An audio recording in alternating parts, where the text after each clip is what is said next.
Berea Scholar. Berea Scholar. Berea Scholar. Waking up the people of the Most High. Got the knowledge to destroy the lies. DNA history, open eyes. Walk into the darkness and turn on the lights. Wake up, wake up, wake up, wake up, wake up, wake up, wake up, wake up, wake up.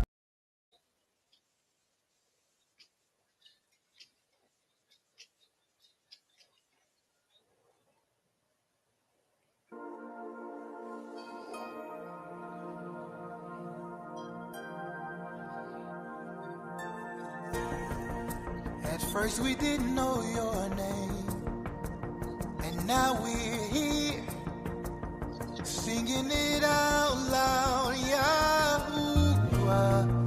What you reveal we proclaim, and now we're here, singing it out loud, Yahuwah. First we didn't know your name, yeah, but now we're here, singing it out loud, yeah. What you reveal we proclaim. So now we're here, singing it out loud. Say, oh my, yeah, oh my, yeah, oh my, yeah, oh my, yeah, oh my, yeah, oh my, yeah, oh my, yeah, oh my, yeah. Say, oh my, yeah, you're my, yeah, you're my, yeah, you're my, yeah, you're my, yeah, you're my, yeah, you're my, yeah. Come on and lift your voice and say, first we didn't know your name. Look at us now, yeah. Now we're here, singing it out loud. Say, Yahuwah. When you reveal we proclaim. So now we're here, singing it out loud and wild. Yeah. Listen, see, it is up to us to declare the name of the Most High in the land. So lift up your voice and declare your mighty one in the atmosphere. Say, oh my, yeah, oh my, yeah, oh my, yeah, oh my, yeah, oh my, yeah, oh my, yeah, oh my, yeah. Come on, say, oh my, yeah, oh my, yeah, you're my, yeah, you're my, yeah, you're my, yeah, you're my, yeah, you're my, yeah. 'Cause you know what I want, and you know what I need. Everything is you. You're all that I need. You know what I want. You know what I need. Hallelujah. Everything is you. You're all that I need. I'm gonna stay right here until you bless my soul. And your presence is where I'll dwell. And your word will make me whole. 'Cause you're all that I need. You know what I want. Hey. You know what I need. Everything is you.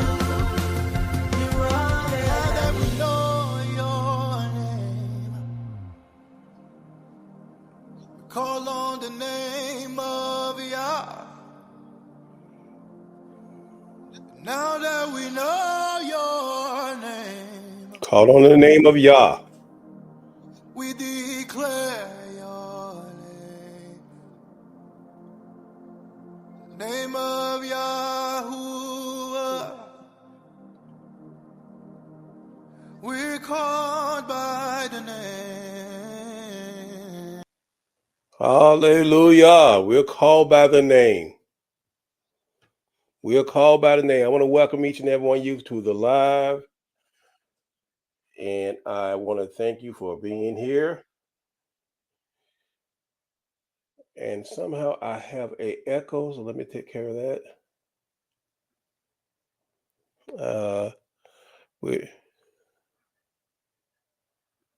There we go. All right. So we are getting ready to go over.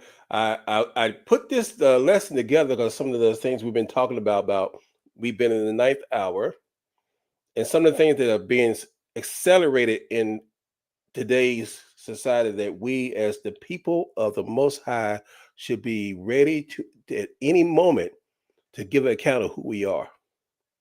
Because there's so many people, Israelites like us, who are blind, who are stuck in this world system, who are stuck in Babylon, and we should be able to show them and know how to go fishing.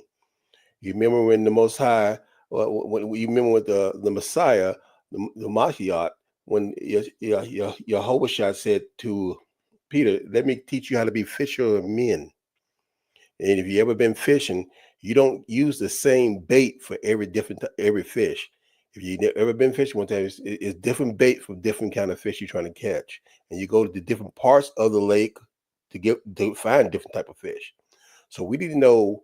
We need to have a whole lot of baits, different tackles in our fishing box to be able to to be able to persuade our brothers and sisters that we are the people in the book, that they can walk into the fullness of the Most High, and that's what we're gonna go over today. So I hope you would please like this lesson, share it.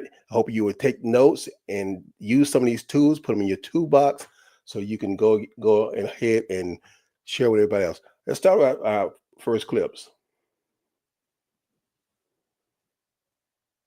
Left our home story all over the world. Mm-hmm. We left our so the white man is enacting a story all over the world. Mm-hmm. We left our homes and flooded the world. We smothered culture. We smothered knowledge. We erased history and rewrote it our way. Myself, my grandfather is 100% Ashkenazi Jewish. Claiming to be Jewish, Ashkenazi Jewish is just a conspiracy. White men claiming to be of tribes of Israel when I'm Germanic. I have no ties to Israel, no ties to Judaism. It's a loosely written history that's been whitewashed over for centuries. From the Renaissance. Oh yeah, right. You wipe everything clean. It's funny how exactly the Renaissance. It's this rebirth, but it's white rebirth. Think at the same exact time the Renaissance is happening, Columbus is sailing to America and committing genocide.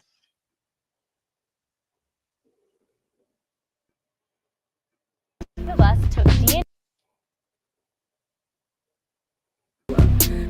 And today I'd like to talk to you about how I found out that I was a Hebrew.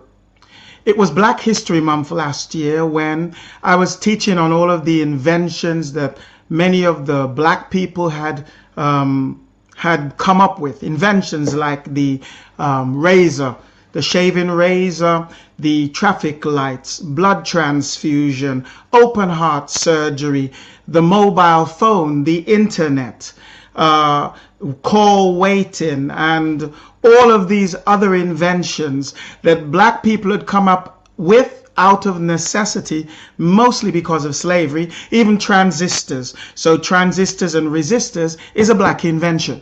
And so I'd found all that, and I prayed and asked God, but surely there's something more spiritual than this that I could be talking about, God.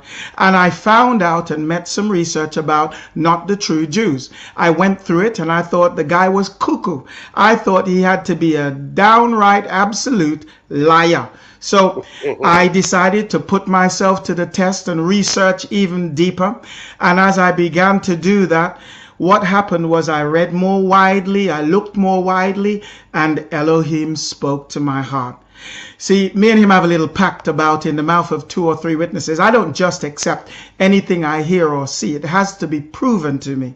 And so he began to prove to me, not by 2 or 3 proofs or evidences, but by 5 undeniable proofs that we were, in fact, the Hebrews.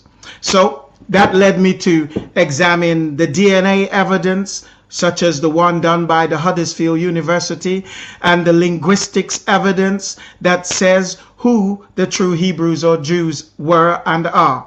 Prophecy, to look at what the prophecy said would happen, and what where we are in the prophetic time clock, and what would happen after this point. Number 3, history. What does history say happened to the Jews? What does the Bible say? Because the history begins with the Bible. And then what does history bear out as the facts about what became the situation with the true Hebrew people? What did they experience? Where did they go? Where are they now? Then after that, I looked through the genealogy and went through all of the genealogy, discovering who they are, where they came from, what color they would likely be, even down to Jesus Christ. Then finally the curses, and this was the clincher. If I didn't believe anything else but this, I would have found something very valuable. I looked through the curses, and let me tell you, there's only one group of people, only one group of people that are cursed, and one group of people who bear the hallmark of the curses, which is the identifier and identification of the Hebrew people. The bus took DNA. That's right. And today, that's what we're going to talk about, guys. The proof that you are the people of the book. And man, there's so much stuff out there. There's so much stuff out there. And if I had known what I know now, I wish years ago I knew where to look. So it's hard to know that you're lost when you don't know you're lost. It's hard to know that you're blind when you don't know you're blind. So many years I spent in the ministry and I did not know this, but today I hope to bring some of this awareness to you, so you'll be able to use some of these things that will help you win your brothers and sisters to the Most High the way that He intended to do. Let's get started. Make sure you can see my PowerPoint.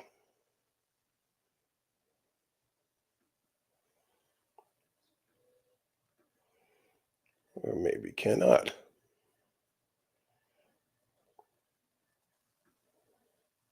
There we go.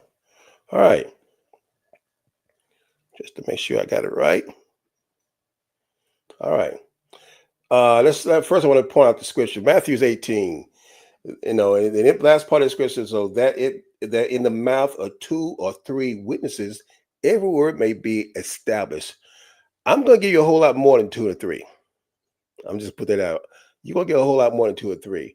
And if you're in a court of law, you're going to need some legal evidence to prove your case. You're going to need testimonial evidence.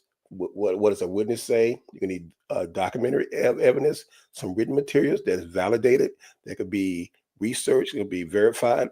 Physical evidence, crime scenes such as DNA, someone proving that you've been at the scene, and all this type of evidence to show that your case is valid. I'm going to give you some of that evidence today that prove that we are the people of the book. So these are 3 areas we're going to focus on: biblical, prophetic fulfillment, describing the scattered, captured, and the awakening of the very people; archaeological, Israelite presence in Africa long before the slave trade or slave war; and we're going to do excuse me, get some water. We're going to do genetics. And some of the stuff we've been on before, but we're going to put together this package that you can share this video with people you know who are looking or seeking. So let's get started. The biblical evidence. Each one has been those who've been in an awakening any time know the Deuteronomy chapter 28, and that's when the Bible speaks of the consequences of breaking the law. Now, from my point of view, before I came into the awakening, when Deuteronomy 28 came up in my ministry, and my senior pastor, myself, I only preached verses 1 through 15. Behold, I set before you today life and death. Choose life. You might have. And we talked about the blessings. We did not touch the curses. And as I thought about it, we didn't go in details on the curses. Oh, we read the blessings over and over again. Blessing the city, blessing the country, blessing when you're going in, blessing when you're going out. And we sung the song, I'm blessed in the city. Well, that's all we were concerned about. But we didn't know that the blessings also came with some consequences that describe the things that will happen to us as a people when we disobey the Most High. Therefore, in Deuteronomy 28, 64, you'll be scattered among all people, that matches only one global dispersion of the African diaspora. Deuteronomy 28:37. You'll be a proverb and a byword. And you know, we've been called everything under the sun. My mom used to say that you call me everything but a child of God.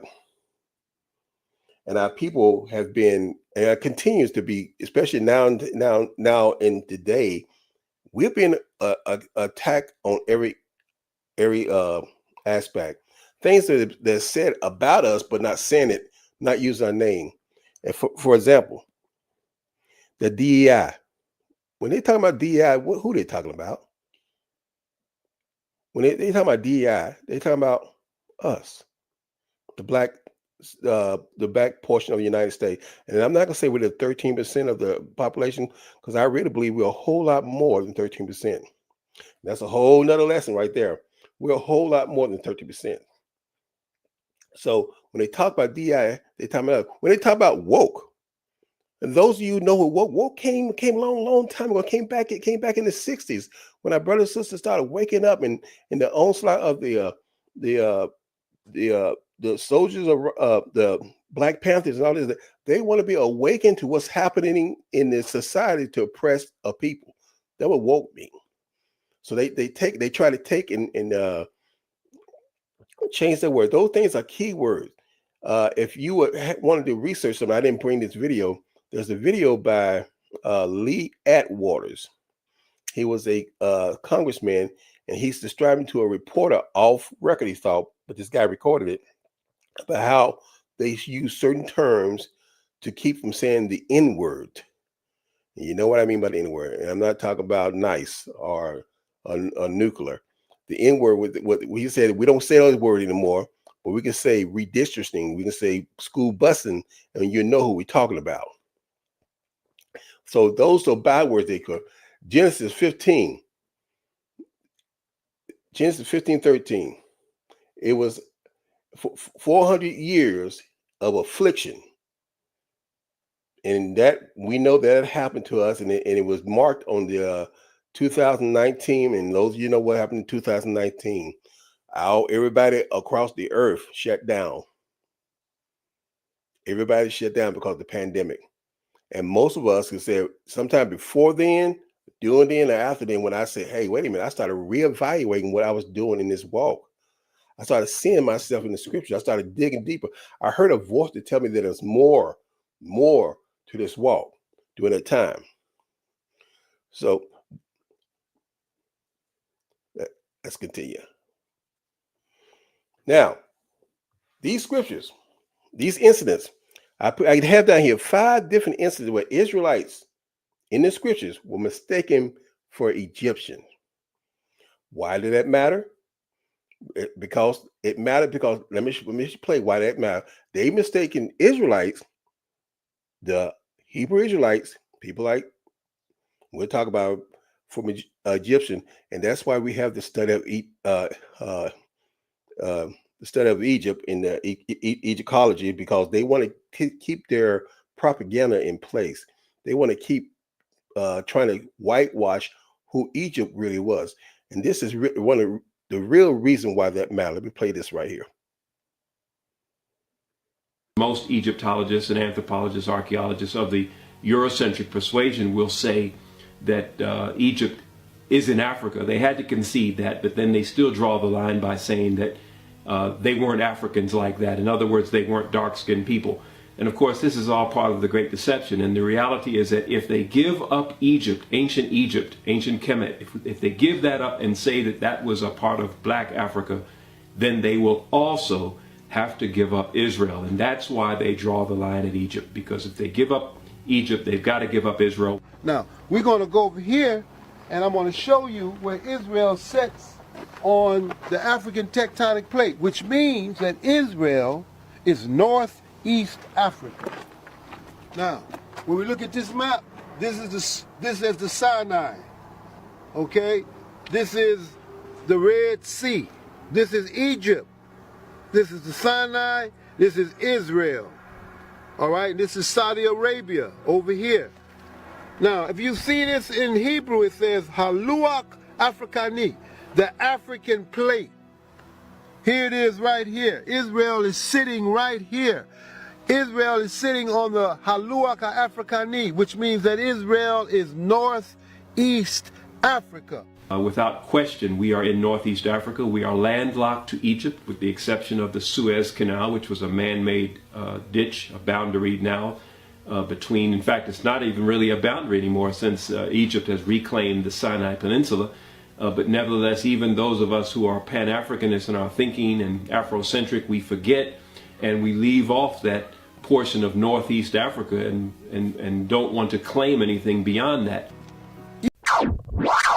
A recent study was conducted by Dr. Anna Maria Mikota, published in 2005. The study sought to test the quality of methods of rehydration for mummified tissue.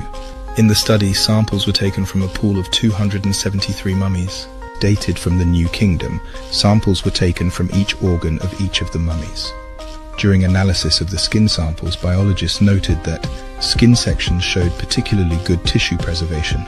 Although much of the epidermis had already separated from the dermis, the remaining epidermis often was preserved well. The basal epithelial cells were packed with melanin as expected for specimens of Negroid origin. In essence, the epidermis was consistent with black or Negroid African groups based on the density of the melanin. This objective conclusion gives a silent nod to the tireless efforts of Diop and his protégés, who always knew that given the opportunity to test, the ancient Egyptians would be proven to be amongst the same ethnic stock as their African brethren.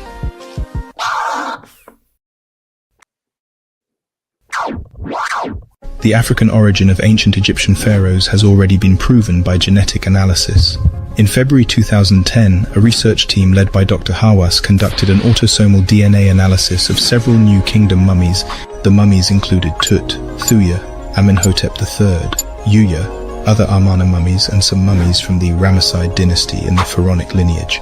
In 2014, independent researchers utilized the matching algorithms of existing STR databases to conduct an analysis on the autosomal DNA results published by Dr. Hawass in February 2010. The results were definite and conclusive.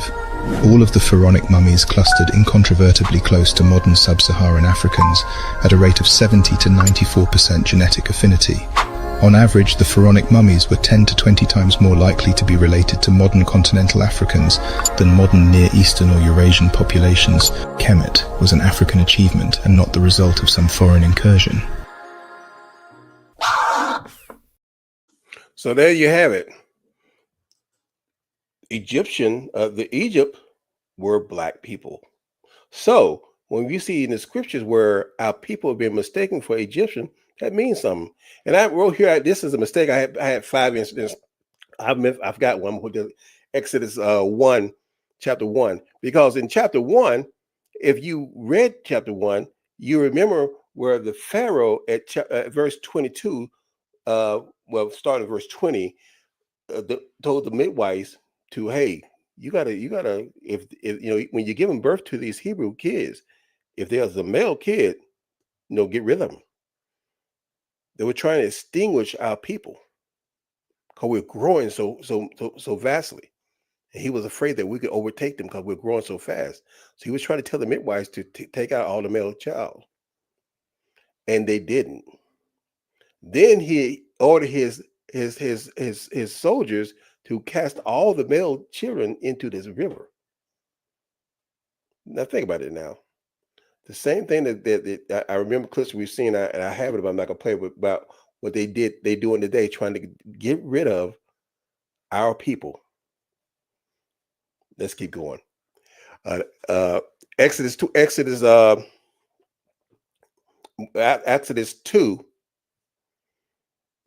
When Moses, in fact, before Exodus 2, I forgot Exodus 2:5. Let me back up now. Moses was drawn out of the basket. Exodus 2:5. The daughter of Pharaoh saw him floating in the river, drew him out of the basket, and kept him for her own.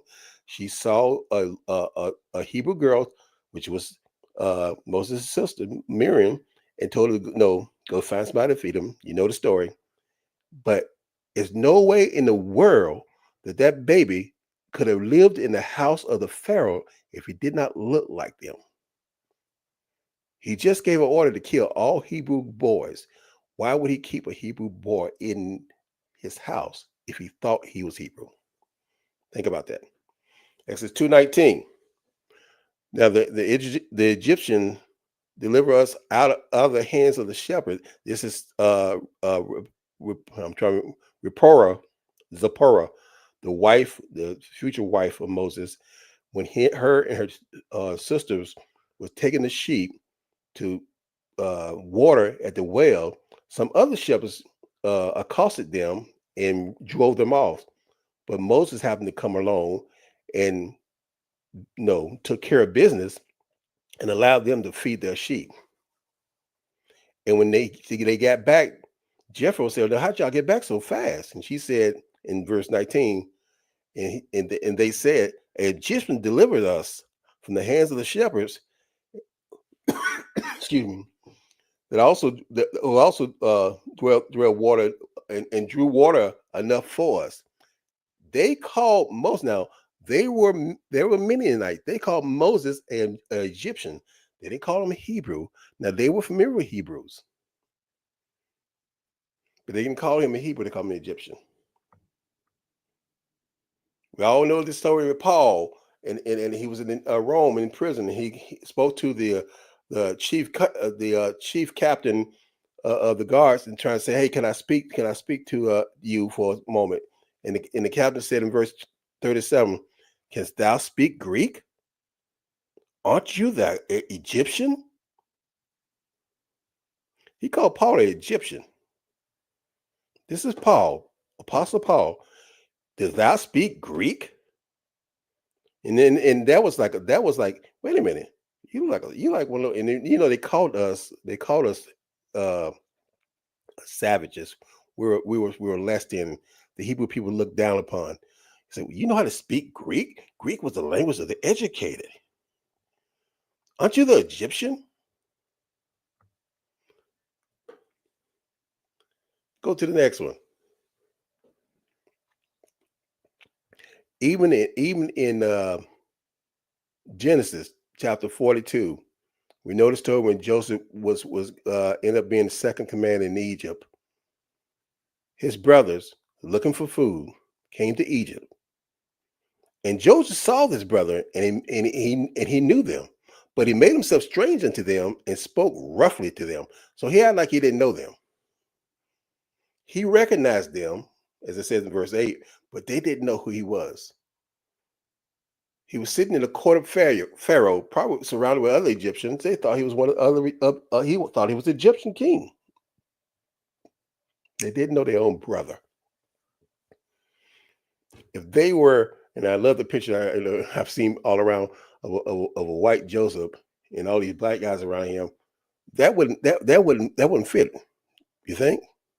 But the movies will portray those like that. Here's another scripture.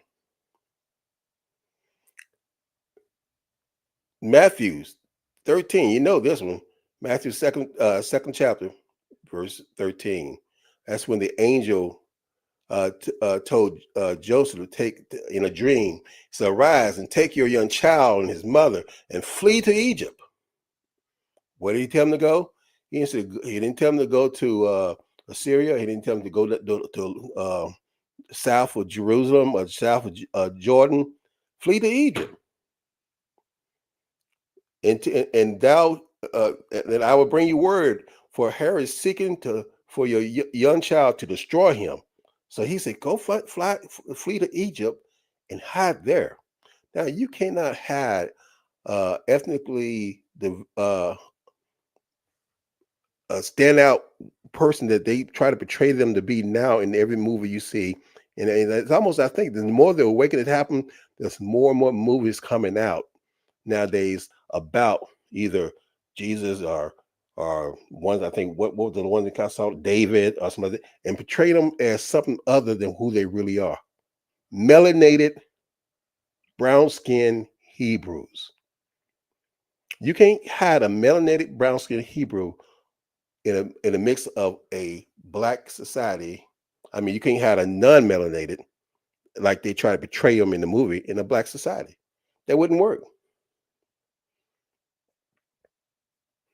And this last one I added in because a lot of people don't think about this, but when Joseph went to bury Jacob, he asked Pharaoh to go and take his family and to go to the land where his grandfather was, to bury Jacob, in the same place that that Abraham was buried. But he went, a bunch of the Egyptian court went with him. But it says in verse 11, and when the inhabitants of the land, the Canaanites, and this is the Canaanites seeing them, they saw the mourning at the floor of Atad, they said, "This is a grievous mourning to the Egyptians."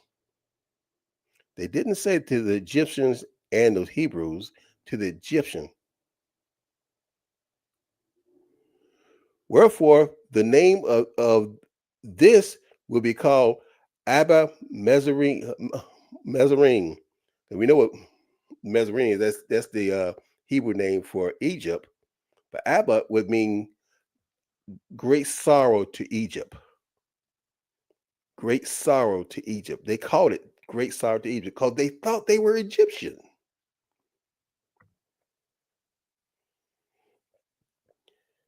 So again and again, I just say, I had it broken down in the Hebrew, the Paleo Hebrew right here.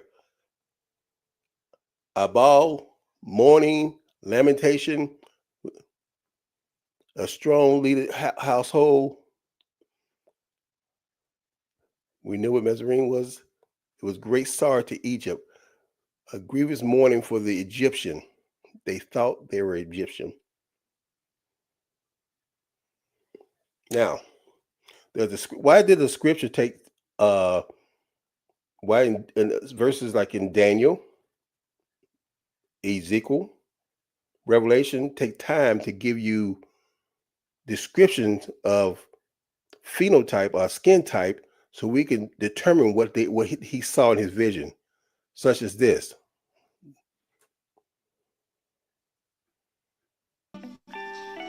Does the Bible give us a reasonable understanding of the Most High's physical features? His head and his hairs were white like wool, as white as snow, and his eyes were as a flame of fire, and his feet like unto fine brass, as if they burned in a furnace, and his voice as the sound of many waters. Revelation chapter 1 verses 14-15. And he that sat was to look upon like a jasper and a sardius stone, and there was a rainbow round about the throne, in sight like unto an emerald. And his body like a beryl stone. It says, his arm and his feet the color of burnished brass. In Revelation chapter 1, verse 14, his feet was like burnished brass. The Most High said, "Let us make man in our own image and according to our likeness." So I would think that the picture of the Last Supper might not look like this, would it? It's probably look a little bit more like this. Don't you think?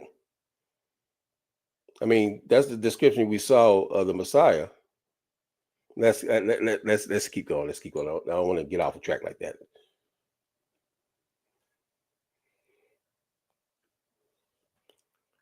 Get my presentation back up.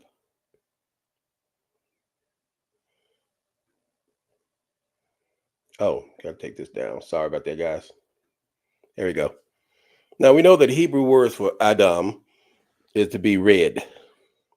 And Adam was called, that was created from the earth, Adameh, the earth. That was a reddish type of person. Those of you who have not heard and you didn't know that King David, who was one of Abraham's most famous descendants, they said that his skin was had a burnt colored skin, and described him as ruddy. In 1 Samuel 16:12 and 17:42, ruddy. Look at these guys right here. Kids from East Sudan. Look at their skin tone. That ruddy meaning, there we go. Ruddy meaning, for some reason keep coming down, sorry about that. Ruddy mean a healthy reddish color. So if you take your phone right now, if you Google a ruddy horse, R-U-D-D-Y, horse, this is the color you're going to see. Or you Google a ruddy cow, this is the color you're going to see. Now, if you don't believe me, go ahead and Google that. If you take your phones also and Google, a ruddy man. Ruddy. Also, another source you can look for is the International Standard Bible Encyclopedia. It's online. You can look it up. So I had to get some water. And the definition of ruddy is a form taken by the adjective red when used as a term of a praise of human skin. And this is used in the Bible. The Hebrew and the Greek word are all usually words for red, to be red. And this one I like this highlight this. The dark-skinned Hebrews found great beauty in a clear complexion. Healthy, clear complexion, dark-skinned Hebrews. And we're building our case now. Are we building our case? You got to forgive me. I don't know if I got a dry throat. I'm drinking water, still coughing, but that's okay. We'll push through. In the Matthew's Bible, the 1537 edition, that same verse we saw in Samuel, the word is put in instead of ruddy, use brown. His old English way of saying brown with the E on the end. And he sent and brought him in, and he was brown with goodly eyes, meaning he was good looking, but he was brown. Now it's significant to know who was in the land. We're still on the biblical proof. We ain't got the other two. Know who's in his land. King David. King David's father was Jesse. Jesse's father, Ruth became Boaz's wife and bore him a son, Obed, who became the father of Jesse. So if you got Jesse, Obed, back to Ruth and Boaz. Now, even because when I came into this awakening, guys, I was under the understanding that I was a Hamite. So when I went to the point of going back to the genealogy, going back to Genesis 10 and read it again, I said, wait a minute now. Ruth and Boaz. Okay, that was the father. Ruth was a Moabite. Moabite was Semitic, but it was said that she could have been Moabite and Canaanite because she lived in the land of Canaan. So she could have been dark. But you had to go deeper. Rahab was the mother of Boaz. Rahab was Canaanite. And then you get to David's offspring, who they married. David had a son named Judah who married a woman who his son married a woman named Tamar, who passed away. You know the story about the son that passed away, but through a chain of events, Tamar was promised the next son. Judah didn't keep his promise, so Tamar disguised herself and disguises as a woman of the night and sat by the road. Judah went into her and all the story, and they bore a son who was Perez. That is the lineage that goes to the Messiah. Tamar was a Canaanite. So when I was thinking I said, well, it's a lot of mixing there. So that some of it, even if that's true, everybody had to be dark.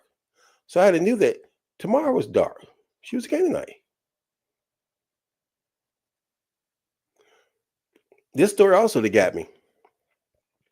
Well, all the evidence I knew that a black ancient Egyptian was directly tied to the physical appearance of the Israelite because they were confused.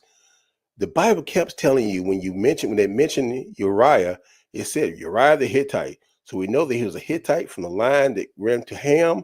So he had to be a dark person.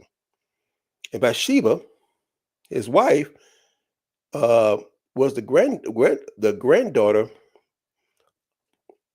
and I'm not going to butcher the name, but he was a Gideonite, that was also from the descendants of the Hittites. That's in 2 Samuel 11:3, and all that. You can please go back and look it up. So that means she was a dark person. And see, at the time when I read this, I thought David was a Samaritan with the propaganda that I was fed that he was different from us. But David plotted a scheme to not only seduce Bathsheba, and she came with child. So he said, we got to get Uriah back here to get him to sleep with Bathsheba, so nobody would know that this child is mine. So in order for that scheme to work, think about it. For order for that scheme to work, they got to look alike, because ain't no way that the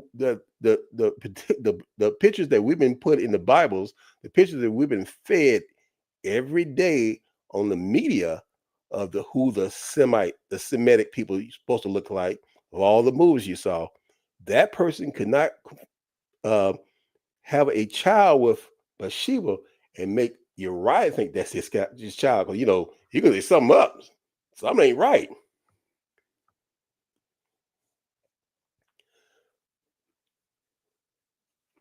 And also, we got some. So these are some of the things you know. I mentioned, I say your Hebrew beginner kid. How the Son of Solomon said that I am black and becomely, oh ye daughters of Jerusalem. Those words that was used in the Strong's, I think it's H6938, is Kadar. In the dictionary, the Jackson Dictionary, the scripture, it says darkness. Potter's Bible proper name was the very dark, black-skinned, dusty, a son of Ishmael. This is the tent of Kedar. It's several places in the Bible. Like, in fact, let me see. Isaac and Ishmael. Ishmael named his son Kedar, and he's the son of Abraham. They all came from the region of up here of Ur.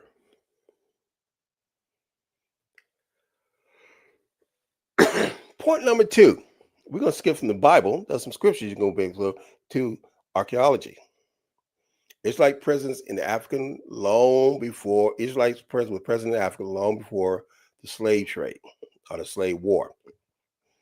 And we're going to listen to some, but only 3. There's a whole lot of more evidence. In fact, if you look at some other sites we have, Brother Benai has a good job of going through our history and sharing books upon books, old books that you can read and find us in it. So please do that. But we're going to talk about these guys. Is black through his son Elam. Take a look at these depictions of ancient Elamites that are currently on display in museums today. You can look them up on Google yourself. These guys look pretty black, right? Yeah, they are Elamites from Elam, who is from Shem. So now you don't have to just take my word for it. These are real-life depictions of Elamites, from Elamites themselves, direct descendants of Shem. According to Sir Harry Johnston, who was a renowned British explorer, botanist, artist, colonial administrator, and linguist. In his book, The Negro and the New World, he says, the Elamites of Mesopotamia appeared to have been a Negroid people with kinky hair and to have transmitted this racial type to the Jews and Syrians.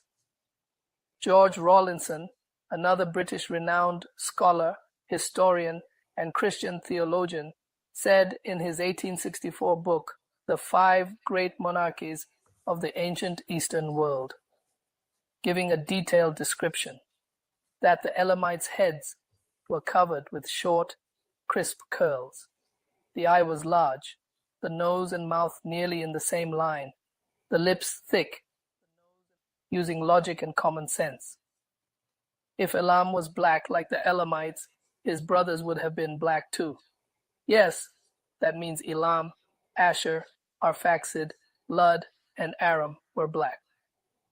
Let's move on to Abraham the Hebrew and Ur of the Chaldea. Abraham is a descendant of Shem, who we have proven is black through Arphaxad.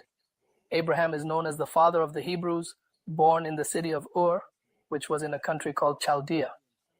Chaldea was located in what is known as Mesopotamia, and Mesopotamia was the biblical land of Shinar, also known as Sennar or Sumer in earlier times, and in later times known as Babylonia. Chaldea and Babylonia are practically synonymous terms in the Bible. Calling Mesopotamia a misnomer for Chaldeans is largely accurate, because while Chaldea was a region within Mesopotamia, the Chaldeans were not the only people inhabiting Mesopotamia. All that matters now is that an argument can 100% be made for an African relationship with biblical Chaldea that has been noticed by me and also by many scholars. In biblical genealogies, Cush and Mizraim are brothers, who we have proven are black. And Cush beget Nimrod, who was the king of Babylonia, or Shinar. Professor Charles Segnobos of the University of Paris, in his book History of Civilization, shed some light on the color of the Chaldeans. It is within the limits of Asia and Africa that the first civilized people had their development. The Egyptians in the Nile Valley, and the Chaldeans in the plains of the Euphrates. They were people of sedentary and peaceful pursuits. Their skin was dark, the hair short and thick, the lips strong. Nobody knows their origin with exactness, and scholars have not agreed on the name to give them. Some term them Cushite, others Hamites. Sir Arthur Keith, a British anatomist and anthropologist, said that the Sumerians were dolichocephalic, a skull characteristic predominantly found in black African groups. George Rawlinson stated that the Chaldeans were predominantly Cushite. He was convinced that there was a relationship between the Sumerians and Africans. Sir Godfrey Higgins, an English magistrate and landowner, said the Chaldea were originally Negroes. The Sumerians left no doubt as to how they viewed themselves racially. The inhabitants of Sumer called themselves Sag-Gig-Ga, meaning the black-headed people. So how come everyone's saying there's a relationship between an African population and the Chaldeans? Abraham lived in the black region of Chaldeans.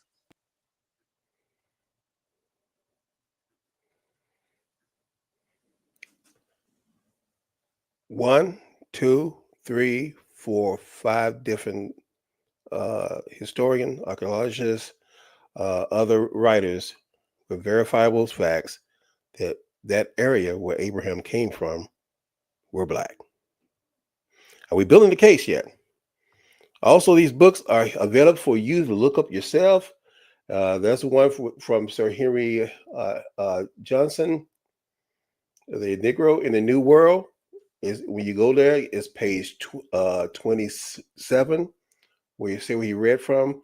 The Elamites from Mesopotamia appear to have been a Negro people with kinky hair and have transmitted that racial type to at that time they used the word Jews and Assyrian. Guys, please get these books, grab them.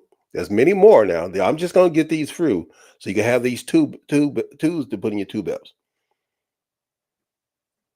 The other book that was mentioned was the history of ancient civilization by Charles Signobert, and that's the page is did I put the page up?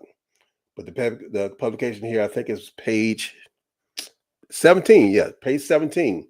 You'll find the quote about the Egyptian and Chaldeans in the plains, and where they're being dark-skinned people with short hair, thick lips are strong, and nobody knew what to call them, but it said some termed them as being Cushites and Hamites. But we're talking about the people in the whole region. Okay, that book's there. I couldn't find the book cover, but this Sir Arthur Kelly, his book is available. You can look it up. Here's a quote from his book. Sir George Rollinson, the five great monarchs of the ancient Eastern world, published in 1862. That was the same quote you saw in the video. That I'm putting this up here, so if you're watching this now or you're watching it later, you can stop the video, write these things down. These are evidence for your case. And this is a good one. Sir Godfrey Higgins. This book is there. You can find this online. And here's a quote by talking about the Chaldeans. So these are evidence that you can put in your case that you can prove to your loved ones. Because some people, you can take them to the scriptures that we showed earlier, and they'll believe that. But some say, you got to give me something more. Okay, you show them here with other people, not like us. These people don't look like us. This is what they said about them. Before a lot of other people came in and tried to change some of these books, because that's why you had to go to the old book, because prejudice and stuff did happen in science too. But these people and this is what they said, these things are found in the Library of Cambridge, some in other universities. You can find them online. And some of the I forgot the name of the site that you can watch these, look at these books on site. That's what I use. But you can find them if you do a Google search for them. And remember, this is what they call themselves. The Sumerian that rings call themselves Sagaga, the black-headed people. Here's another book. This is what I got this from the We Woke Now. Even this tells them that they knew that who we were. The Jewish almanac, they knew who we were. This is on page 3. It's incorrect to call the ancient Israelite a Jew. I call a contemporary Jew a Israelite or Hebrew. The first Hebrew may not have been Jews at all. They knew who we were. They knew it. So this is some evidence you got that they know who they are.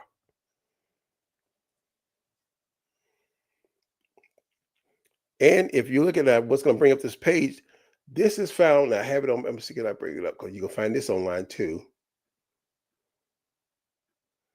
Yeah, I'm gonna see. I'm gonna bring this up right quick because I want to make sure you guys you go find these things and search them up.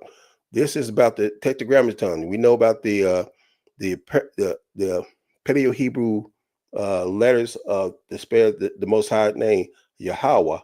But if you look up this, I'm just gonna bring this up right quick.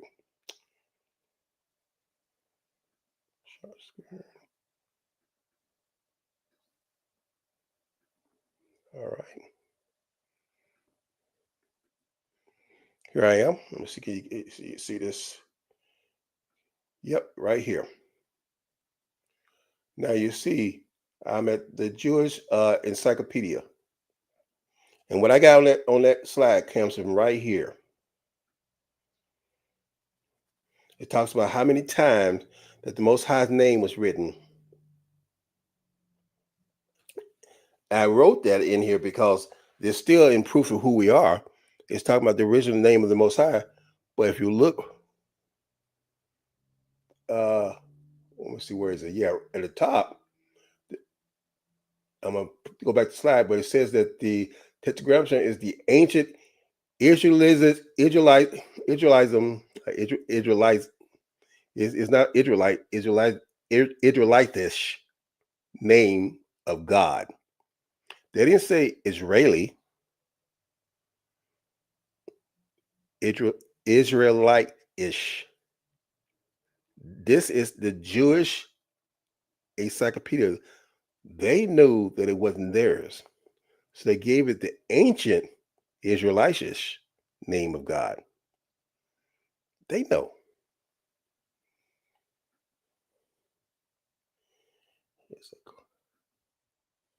All right, let's get back.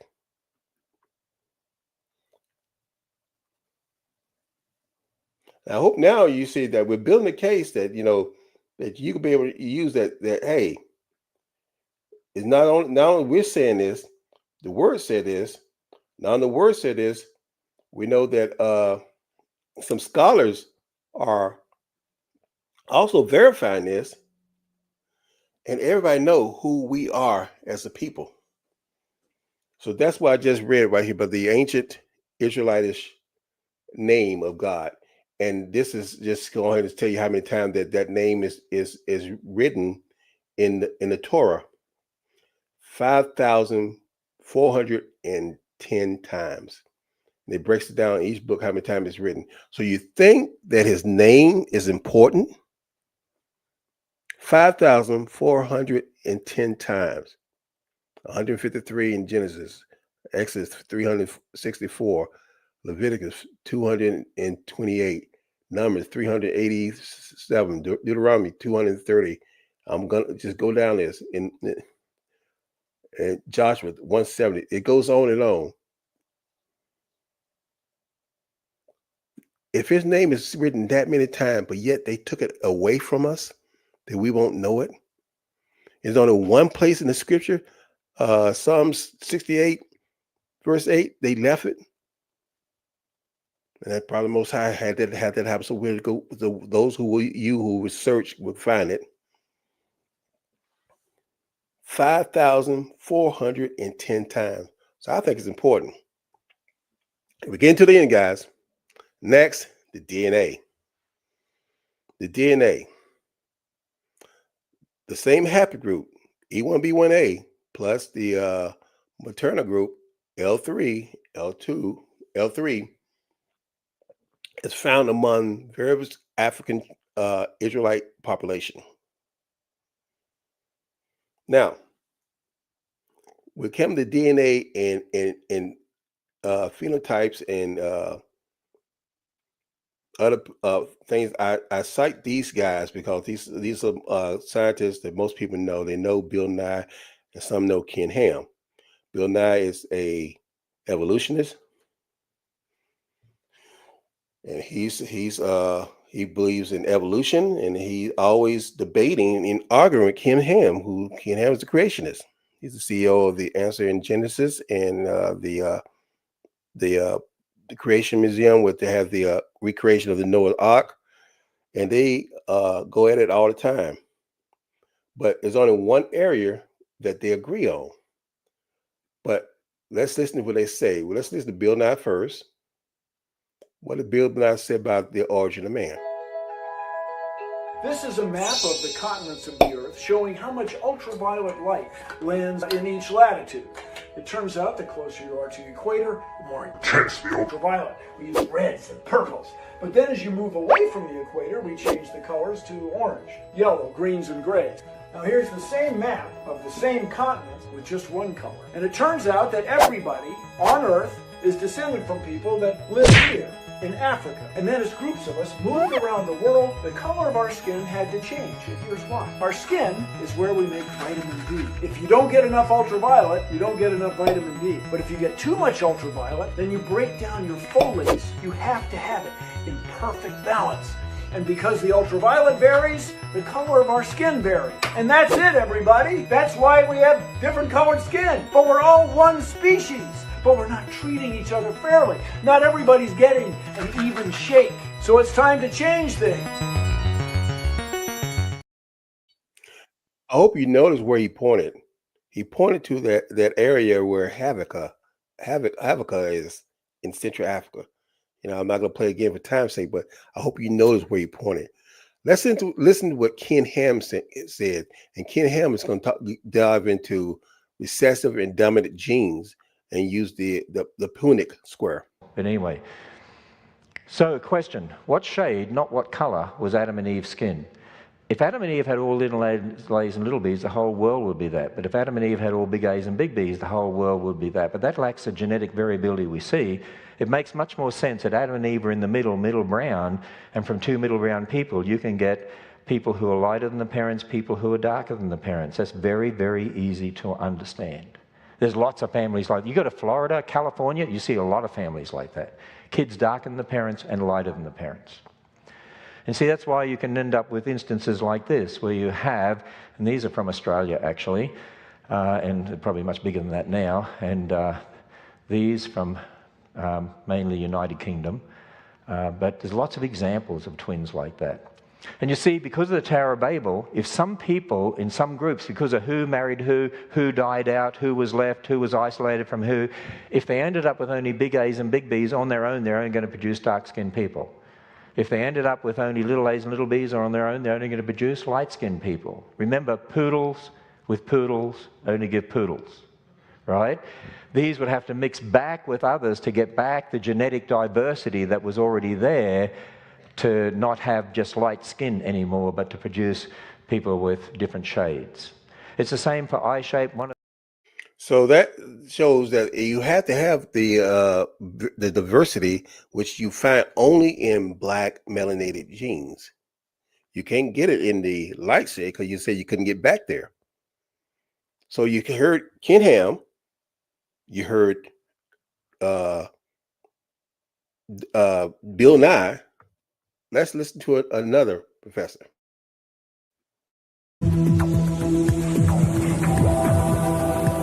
I picture him very much alive and with a lot of the basic feelings that we have today. Confidence at one point, insecurity at another. Finally, Wells comes face to face with the man he's been searching for. A new portrait of the common ancestor of every man today. Adam.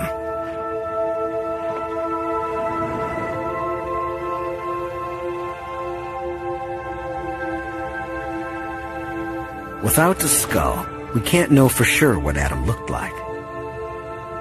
But a combination of genetic evidence, Bender's forensic skills, and cutting-edge computer software suggests he looks something like this. Thousands of years after the Bible, and hundreds of years after Michelangelo, we have a whole new face for Adam. I like the expression. He's got a very forceful look. He's intent on something, maybe taking over the world.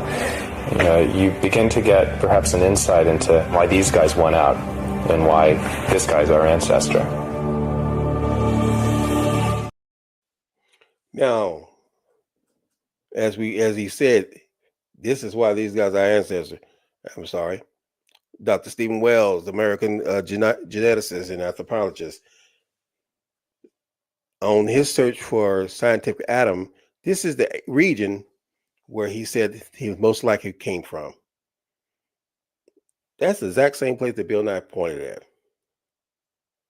Okay. Let's keep going. Here's another scientist, Rebecca Kahn. And let's hear what she had to say. Professor Rebecca Kahn was the pioneering scientist who uncovered the first all-important clue. I started working on human mitochondrial DNA so that I would have some kind of view that was objective, that would help me understand and help other people understand how humans around the world were related. I was very excited when I first started to get evidence, and it was so counterintuitive.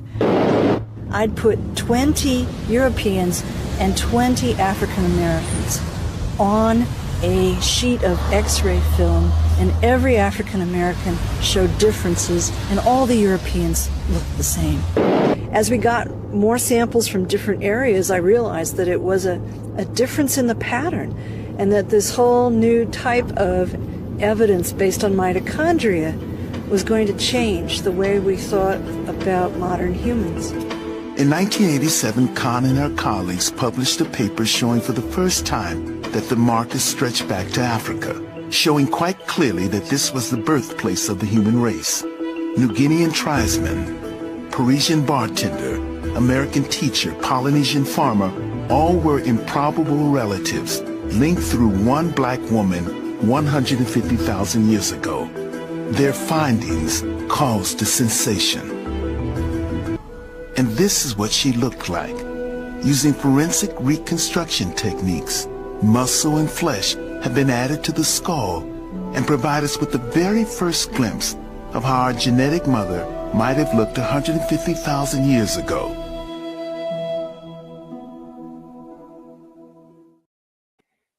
Wow. Now, I mean, are we building a case? We got our brother on the line with me, Dr. Richardson. How you doing? I'm doing good. Doing good. Let me there we go. Doing good. Doing good. Are we building a case, Dr. Richardson? Absolutely. Absolutely. Absolutely. Great video clips. And I would say the professor that the scientist that you played with giving the breakdown of the DNA for showing the origins, not the one that you just played, The recessive genes. The recessive genes. Yeah. He wasn't completely honest about that. Oh, he tried. He tried to point to the lighter thing. Yeah. He tried to say that Adam, if you caught it, that Adam and Eve would have been in the middle brown. Basically, didn't say light brown, but basically going into that narrative of Middle Eastern or an Arabic type of people. Because even the presentation, the documentary that you shared, clips from Dr. Rebecca Kahn, I'm not sure if you've seen the whole documentary with, from the very beginning, they start the origins in Africa, right? And the way that they paint the documentary is showing that there was a group of people that departed the Nile River area. And the examples that they gave, they didn't look like they were middle brown. No. They made them look as how we look today. Very dark, melanated people. So just want to point that out, that unfortunately, even when we have these scientists that's considered experts, there's still a level or a layer of racism that's there, and influence that's there.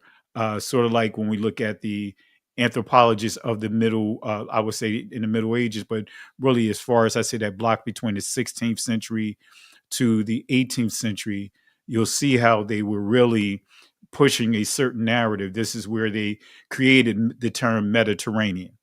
Exactly. This is where they, really created certain terms to basically try to make that entire region generic. Like when they talk about the Egyptians, they'll say, well, the Egyptians, there was a cross between some of everybody. You know what I mean? They were Mediterranean. Some of them was Caucasian. They called that area, try to label that area of being what's the term that I want to say? Sounded like a smorgasbord.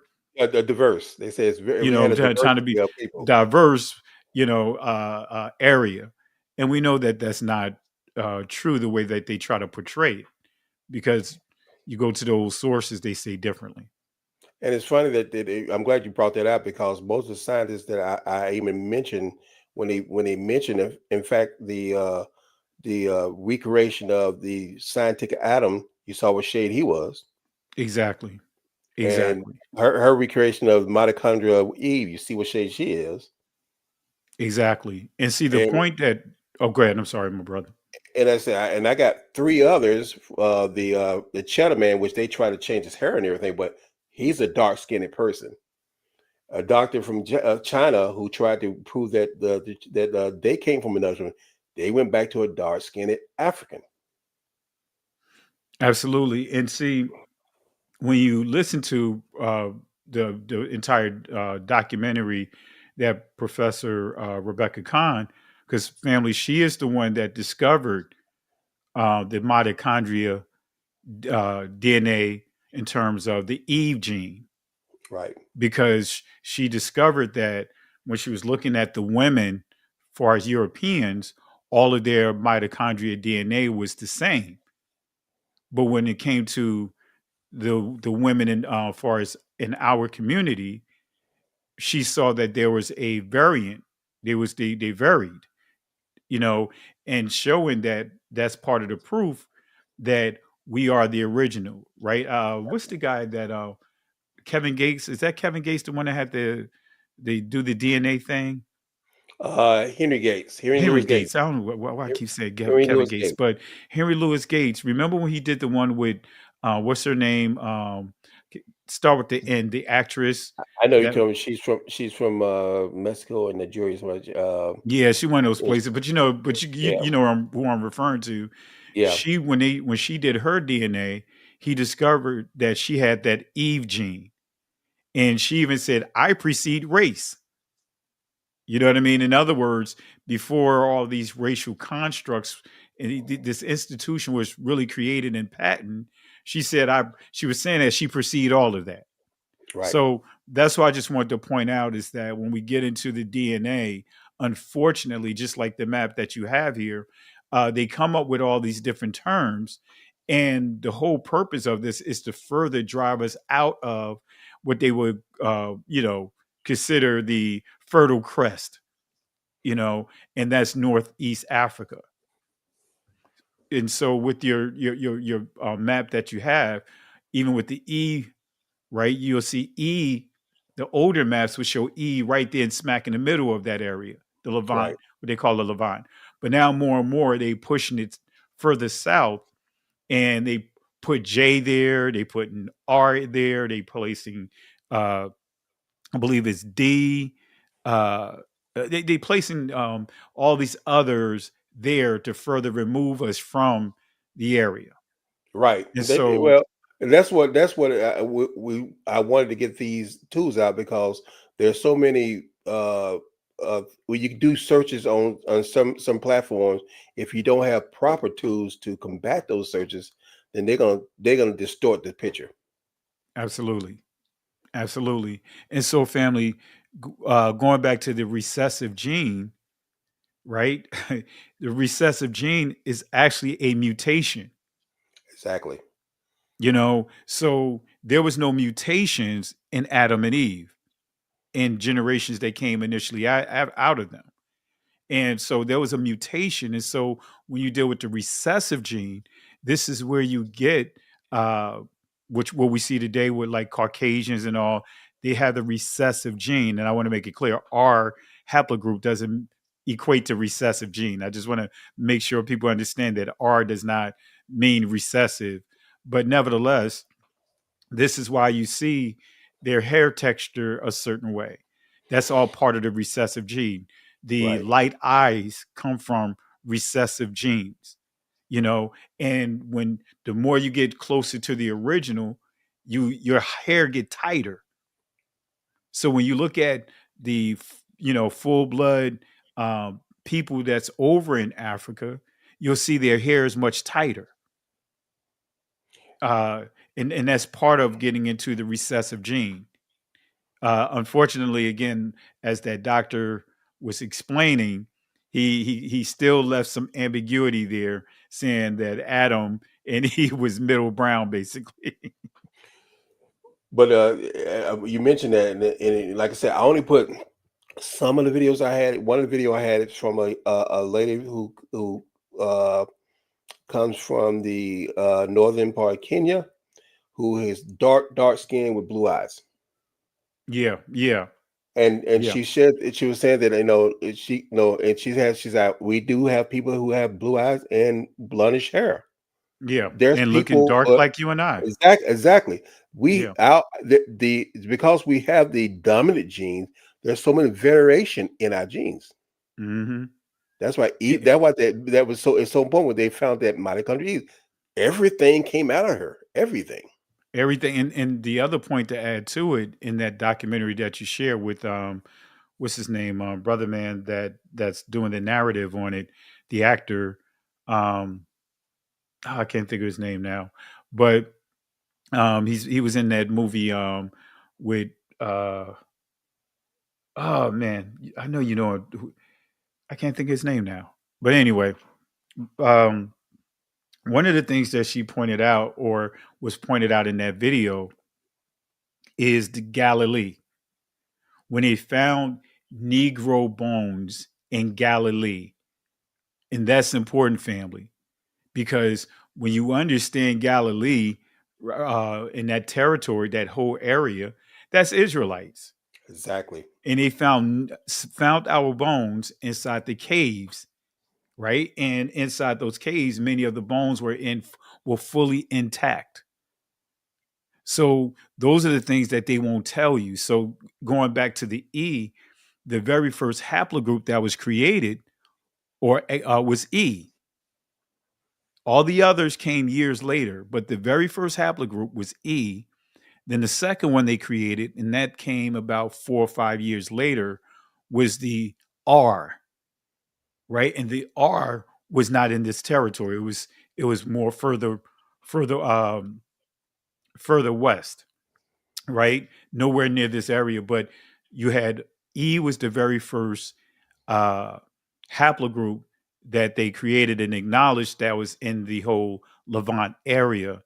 And that E family, for some of you guys that may not be familiar with, that E is a marker for that region.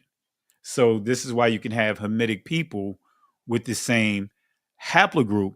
But the key is when you start going down into the actual mutations, then you see E1B1A versus E1B1B.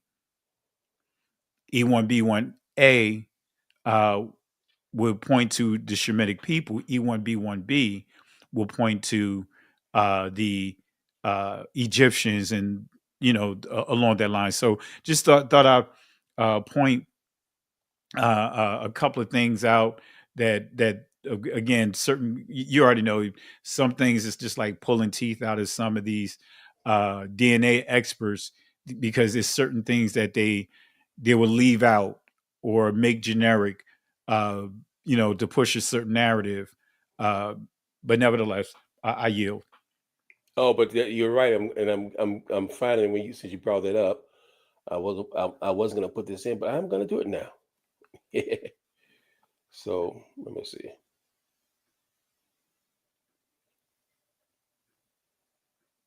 And speaking of that family, while he's doing that, I'm looking over at my desk here. Yeah. Let me pull his book out.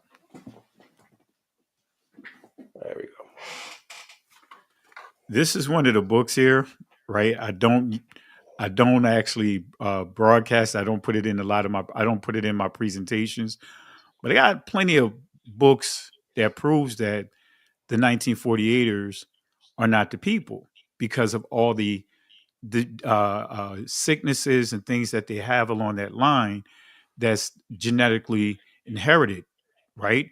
Because of incest and things along that line.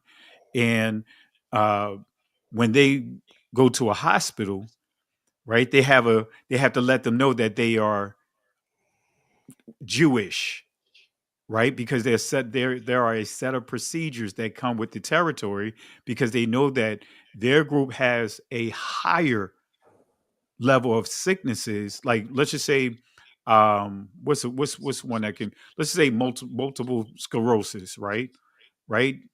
They have, I'm just using that as an example. Let's say the average in every community is at 5%, but their community is even higher. It can be 14, 15, up to 20%. So they have a lot of issues because of that. And so this book highlights that and shows how they are basically Khazarians. This book right here is called The Genetic Disorders Among the Jewish People. And it has a whole chapter laying out the Khazarians. And on that point, I'm gonna drop a link in the chat for those of you who are listening. a video of that's exactly what Dr. What's the genetics we dealt with? Aaron Elhake. On the other hand, that's why he did that, because of those sickness. Yeah. And he states this, that he did his research and found out the origin of his people, because he was trying to find some help for their sickness. So I dropped that link in the chat. You see, watch that video. It talks some more details about that. But, absolutely. And talk about the E1B1A. I wasn't going to bring this up, but since we brought it up, let's talk about it. I see you got you going geek mode now. Look, you got his geek hat on now. Excellent. We'll turn this verified synthesis into a formal illustrated evidence dossier that can be presented academically or publicly. Here's how I'll structure it, drawing directly from your DNA findings, biblical passages, and archaeological evidence. Please confirm this layout before I render it as a finished PowerPoint plus PDF presentation set. Title: Genetic, Biblical, and Archaeological Evidence Linking the Descendants of the Transatlantic Slave Trade to the Ancient Israelites. A summary of the Miller family DNA ancestry findings. Section 1, Genetic Evidence, the biological link. 1.1, Y DNA, paternal line, E1B1A, EM2, found in over 85% of men from West and Central Africa, Igbo, Akan, Bantu. Same haplogroup identified in the Lemba tribe, verified Israelite descendants, traced through Abraham, Isaac, Jacob, Yasharal. Represents the southern kingdom tribes, Judah, Yahawada, Benjamin, Benjamin, Levi, Loya. I'm going to have to stop because I want to point that out, guys, because the 85% of the men in the West and Central Africa from these tribes, and there's many more tribes like that you will find that DNA, shows you that most of these, this is where the area where our people were kidnapped and brought from.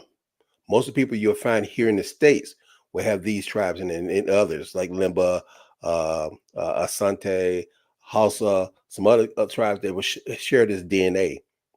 And that's important for you'll find that DNA that Pastor Richard just said, that the E1B1A, the E which was first, you'll find it in us. You want to add anything? And to your point, and remember, that's how we kind of blew the whistle on Aaron Elhake's DNA site, because one of the things that didn't make sense when we went to the profiles of the tribes that they said that we were associated with, because you and I, our results came almost identical, you know what I mean? And remember when we looked at the profiles of the individuals that they made up for as names, they had multiple haplogroups. And it was like, wait a minute, you cannot have multiple haplogroups under, let's just say, Judah. And I, typed up an email, sharing my concerns with Aaron Elhake, letting him know that it's impossible for an individual or a group to have multiple haplotypes or haplogroups within it. And the only way that can happen is you have converts into the community, but you cannot have converts into a bloodline. And he, without going into too much into the details, he basically, in a nutshell, was willing to compromise all of his research to protect his group. It's like he pivoted with that. But family, this is why I say, like, for you guys that are watching, make notes, make note of what's being presented here. What Berean Scholar is sharing with you guys, because this is important. If you don't understand this, and what we just explained, starting with Berean Scholar, is basic. Yes, it's basic. So when you see these different groups saying that, hey, the 1948ers, they're a diverse group, coming all, that is basically a flat out lie. Because it's genetically impossible to have that diversity within a specific group of people, for as DNA diversity. I yield. And what you said is a great point, because there's one video that we of a minister, and I think you played him a couple of his clips. One of them where he was with the guy from the New Birth, the pastor from New Birth, but he talks about letting out people know about heritage And he said that we're one family, meaning that he was part of our family. So, but he was the northern tribe. He was the northern tribe, and we're part of the tribe that was lost and cast out, which is physiologically impossible for one family to have that much those two different, like Pastor said, he comes from another DNA strand. And if he had to be about a part of 5, that means Jacob had another person outside of Rachel and Leah and their handmaids. Somebody else came from somewhere, which wasn't alive then, because they weren't there then, because we're the originals. So, absolutely. You want to play the clip, or I don't have that clip. I mean, you don't have the clip. I'll see if I can pull it up here. But what he's referring to is you're referring to the rabbi among the Igbo people, right? That one. Oh, I was talking about the rabbi. He's a rabbi. I think I forgot his name was, but he's saying he was trying to teach people how to reach out to black men. Oh, you're talking about Rabbi Messier. Yeah, that's he the was one. Connected to Eddie Long. Long, right. One of the things that, and I know some of our brothers and sisters have used this video broadcasting to say, hey, he says that we the people of the book. But what didn't sit well with me, and I have clips of it, I have to find it, but he starts off by saying, one thing about black people, they don't know their history. So we have to tell them their history. So that right there is a major red flag. That's a quote from the beginning portion of the video. But then when he began to explain who we are, basically to your point, we're the Northern Kingdom, exactly. But the Ashkenazis, he and the Ashkenazis, they're the Southern Kingdom. They're the royal kingdom. Exactly. So the importance of this family is the fact that they trying to hold on to the tribes of influence and control, the royal seed, because Benjamites was the first king, which Saul came out of. And then, of course, the promise was for Judah to be the royal. And then, of course, you had the Levites. So those are 3 groups of influence, not saying that the others were not, but those are 3 key groups. So they're willing to concede the other 9 just so that way they can still have control. Exactly. And like the rabbi that I mentioned from the other video, he was trying to tell the Igbo that they're from Gad. And they're like, hey, we have all the tribes here. But they kept saying, well, Gad, I see the statue with the sword, Gad. And I got another video that I'm working on that I'm going to upload probably in another hour or so. Same thing. Someone pointing out, hey, connecting the dots to us here, connected to the Igbo and other tribes, but then tell this individual that, hey, welcome to the family. Hey, you're Gad. And this person is celebrating like, yeah, I'm Gad. Yeah, I'm Gad. We're together.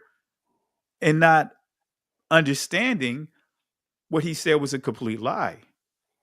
When I'm the 1948ers, I was in that discussion. So I'm going to upload that. But going back to the main point, family, this is why it's important for us to understand just even the basics.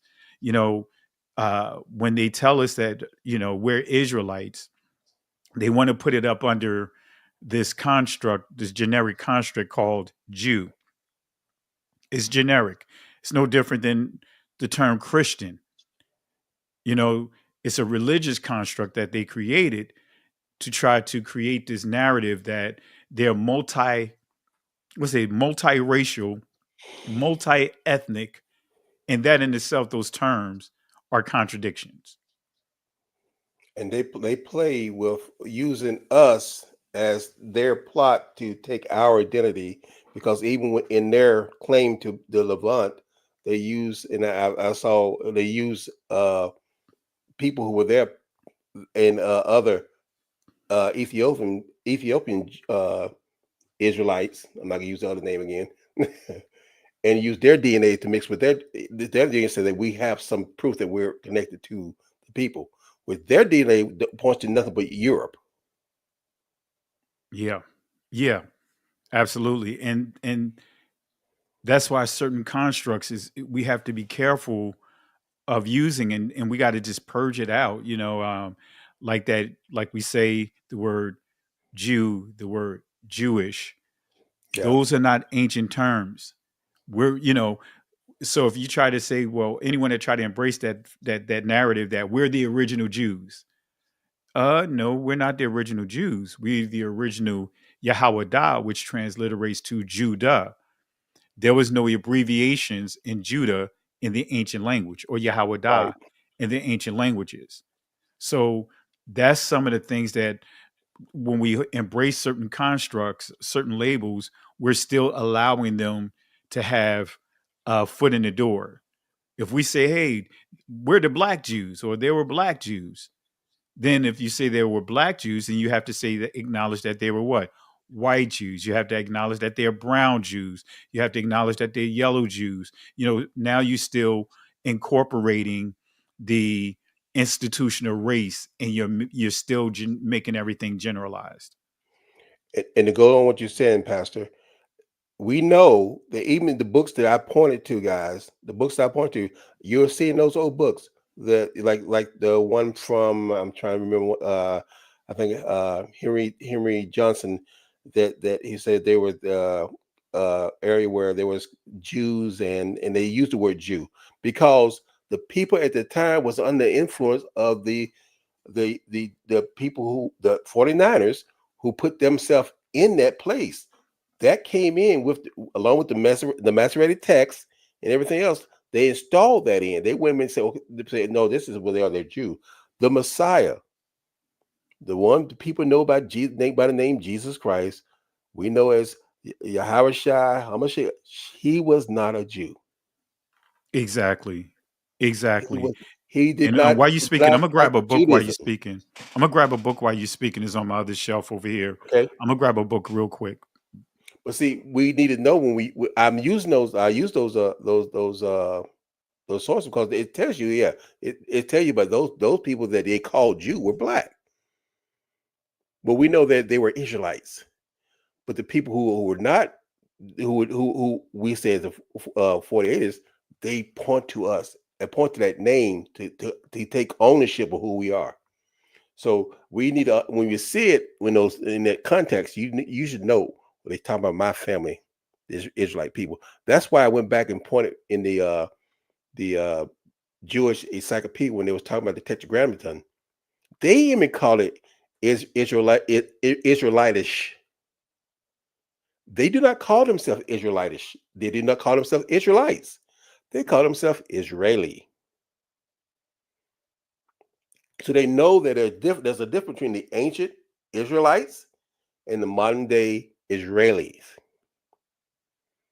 The name Jew, Jewish, Judah, the Judeo-Christianity, the thing you hear nowadays, that's all a part of the propaganda to put them in the place of what's happening now. In fact, the term that, there's a whole other lesson I get into called accelerism. I mean, it's people like the Zionists, and there's some Christians that fall in that category. They're trying to accelerate so-called prophecies by putting things in place so they can push an agenda to take over regions and people and control. So they have people in those organizations that we call Christianity. I don't know, all the thousands of denominations who believe that those people are fulfilling prophecy. But if you read the scriptures, the first point of evidence I showed did not only show who we are, but the scripture itself shows where those prophecies are pointing to a people which they do not match. So it's impossible for those prophecies to be taking place when they don't match who was written by. It's like me picking up a letter in school that was written in the class. It was written, I put it on the floor. It's a love letter to somebody. It ain't written to me, but for me to say, "Oh man, this person really loves me. Oh wow, she thinks I'm great. I'm the chosen person in this class because she picked me to write this letter to. I put my place in the person that she's writing to.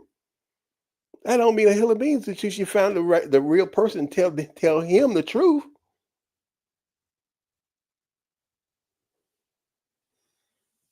Man, I was trying to find my book. I think hopefully I didn't lose it, or I left it at in the car. But I was trying to find the book that I normally make reference to about the Ashkenazi Jews, to just some of the points that I was going to use, as far as what you touched on, and I was just going to recommend it. So I'll look and see if I can pull up a PowerPoint with the information there, and I encourage everyone to get that book. But another book is this right here. I always, when I buy certain books, I keep a backup. And when I was doing my going to some of the local churches here, and I would speak, I would have my main book that I keep here at the house, and a book that I would pass around as a prop, so to speak, so people could read it on the fly. But this book right here, family, on page 3, and I'm going to put it to your screen so you can see it here. I'm not making this up. It says this here. Let me pull it up here. Pulling it up to your screen so you can see what I'm making reference to. And it says, strictly speaking, it is incorrect to call an ancient. You want to put it up? Or here it is. I'm reading from this first. I got it. I'm going to put it up for you. Let me see here. Let me make sure I can adjust it on the screen. All right. That was one of my evidence. All right. So this is in the source. I'm trying to look around. I can't, the way the angle is, I can't really see the screen to make sure the book is flushed against it. But that's actually what you have right there. Right. Page 3. This is the source right here, family. Strictly speaking, it is incorrect to call an ancient Israelite a Jew, or to call a contemporary Jew an Israelite or a Hebrew. Right. The first Hebrews may not have been Jews at all. Right. So when you really start unpacking that, and this is why we have to be careful of how we classify it and use these terms, because it says ancient Israelite, a Jew. So not to use that word synonymously with Israel, because that word is not an ancient word, because now we're dealing with converts and things like that that's associated with it. What's interesting, when you see here, the first Hebrews may not have been Jews at all. Well, we know they were not Israelites. If we take it a step further, the first Hebrew, Abraham, and Abraham wasn't the first Hebrew, but if we look at Eber, his sons would have been the first Hebrews. So they would not, you know what I mean, be called Jews per se. But anyway, but just to the point, getting back to the point here, they have it documented in their own sources that it is incorrect to make the association between the two. So we're bringing the defense as part of our evidence, who's testified against themselves, because they said it. This is their source to prove our case. How about you remember what Ted Cruz said about the why he supported Israel? You remember that, Pastor? Yeah. Using taking Genesis out of context. Genesis 12 yeah, and that promise was made to Abraham, and if you're talking about Abraham, that's for to justify favoring the present day people who are there now, the 48ers. In that case, if you want to use that logic, correct me if I'm wrong, Abraham is the father of Ishmael too, right? Absolutely. And he had other children other boys outside of those two, because he had boys with Keturah. So that'd be a lot of people that we're supposed to be favoring if they're using that promise. But we know down to Abraham lineage what the Messiah, or what the Most High meant for that to go to. So, and it wasn't Abraham was bound to his great great grandson Jacob. I'm on. And the source I was looking for, I can't find my book. I may have to buy me a new one if I have to. I'm not sure what I did with it. I think I may have left it at work. But the book is called The Origin of Ashkenazi Jewry. And mind if I share my screen real quick, my brother? Go for it. Go for it. Put it up there. Right, I'll put it up. I'm gonna show you guys just a couple of things out of here, and I also have the link to Aaron Elhike's source that you made mention of. And actually, I'll drop that link in the chat for you guys to review. Let me see here. And while he's putting that up, guys, most of the evidence I put up here, you can find on my channel through this video, unveiling the truth about the ancient Israelites. And so it's jam-packed with a lot of other proofs. So you got it. Yep. Oh, that's mine. Here you go. There we go. All right. This is one of my old presentations that I would use to explain DNA. But this book right here, and let me see if I can get to the main point here.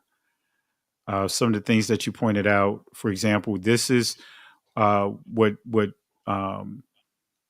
Berean scholar pointed out here. Let me go here. This is what he initially was referring to, Aaron Elhike about the genome, Jewish genome lacking. And this is the link right here. And so in a nutshell, it says here, Aaron Elhike, a geneticist at Johns Hopkins School of Public Health, thinks so. In a recent published study in genome biology evolution, he is calling for a rewrite of commonly held assumptions about Jewish ancestry. Instead of being primarily descendants of the 12 tribes of Israel, present-day Jewish populations are, finds Elhike, primarily the children of a Turkish people who lived in what is now Russia. And what's interesting, family, when you deal with the modern-day Arabs, they are connected to Turkish people. So north of Georgia, east of Ukraine, this civilization, the Khazars, converted from tribal religions to Judaism between the 7th and 9th centuries. The controversy cuts into Elhike's words runs deep, right? And so this is dealing with the Khazarian hypothesis, which at one time it was being rejected, but he proved that it wasn't just a hypothesis, it is real, okay? But going to the point that Berean scholar pointed out, look at what he said his interest actually started out as. It says here, more medical than political. All I want is to help my colleagues who are studying genetic disorders. So that's what his initial approach was. But then he discovered this information, and he published this this finding here. So as he said here, previously studies had, for example, combined the question of similarity among and between Jewish populations and the question of ancestry and relatedness to non-Jewish populations. Aaron Elhike viewed these questions separately. Jewish communities are less homogeneous than is popularly thought, he says, with Jewish communities along the former Khazarian borders showing the most heterogeneity. His second question centered on ancestry. When comparing Jewish communities to their non-Jewish neighbors, Caucasus, or Levant, in other words, Middle East. So I wanted to make sure you guys see that Levant, that's referring to the Middle East, which is actually Northeast Africa, with the video that Berean scholar played earlier with the elders saying, hey, what is the Middle East? If there's a Middle East, and where's the Middle West? Where's the Middle South? You know what I mean? Right. So this is what this, so we're dealing with Northeast Africa when we say Middle Eastern. So it says, which is the closest to the Jews. All Eurasian Jewish communities are closer to Caucasus populations, he writes, with Central European Jews closer to Italian non-Jewish as the exception. Not one of the 8 evaluated Jewish populations were closer to Levant populations. So he's saying none of them are connected there. And if you remember when I responded to him in some of the flaws in his DNA thing, I pointed this out in his own findings that he stated. You copy and paste his own work to him. Yeah, yeah. So the other thing I want to point out, right, because this is one of the things when I initially had did an interview with him, me and Benaya, I asked him to explain genetic distances because I understand what genetic distance is, and I gave a little synopsis of it, and he confirmed. He's like, "You're absolutely correct," and he went further with it and saying that genetic distances is one of the formulas that they created to try to make themselves a people that they know that they're not. So genetic distances is a large, and it's coming from this book. I'm not going to read all of this, but this is the point right here. The book I want to share with you guys. I've had this book for over 10 years, and this book is what I use to literally debunk the 1948ers. This book is so rich with information, especially if you're not familiar with DNA. It gives you a lot of information. It even gives you the facts to debunk the whole Cohen modal type that they created, trying to say that, well, the Limba had this Cohen gene that the Ashkenazis have as well. And that's just a whole hustle there. What it is without going to geek mode here, let's just say we take this whole body of 1948ers, right? As they use conversions to create this gene pool, right? Because when you convert to them, now what you're doing is allowing your DNA to be part of their gene pool. And this is why they try to say they are diverse. So in a nutshell, when you start understanding genetic, the Cohen modal haplotype, what they did was whatever was the least popular DNA among them, right? They said that would be designated as the Levitical Cohen priestly gene. And just so happened when the Limba came to Tudor Parfit and said, "Hey, we're the original people. We come from there. We part of that." And when they did their DNA test, that's what they saw. That's what made the connection to them, to the area, right? So I'm just using that as an example, family, that they know who we are. But this is where you get into what is called genetic distances, and that's how they use this to try to connect all these different groups, that Asian Jews, the India Jews, they even use Ethiopian. They use everyone to try to say this is the reason why you look. They look all different because of this genetic distances, which basically is nothing more than a convert, testing or basically. And another way to stir up the confusion, to put themselves into the conversation. Exactly. Well, I'm if this go ahead. No, go ahead, my brother. Because I'm saying that for those of you that came along this, I'm sure that I started out with saying I'm going to give you 3 points and three modes of evidence. As you can see, on each one of the 3, about 5, 10, 15, there's so many points of evidence that points to who we are, who the original people are, who some people who are there not, using their own language, their own books, their own encyclopedias.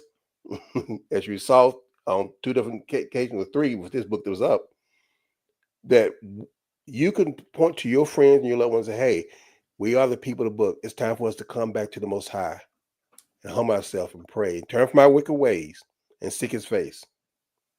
Use this as a tool to reach out to your brothers and sisters to let them know who they are.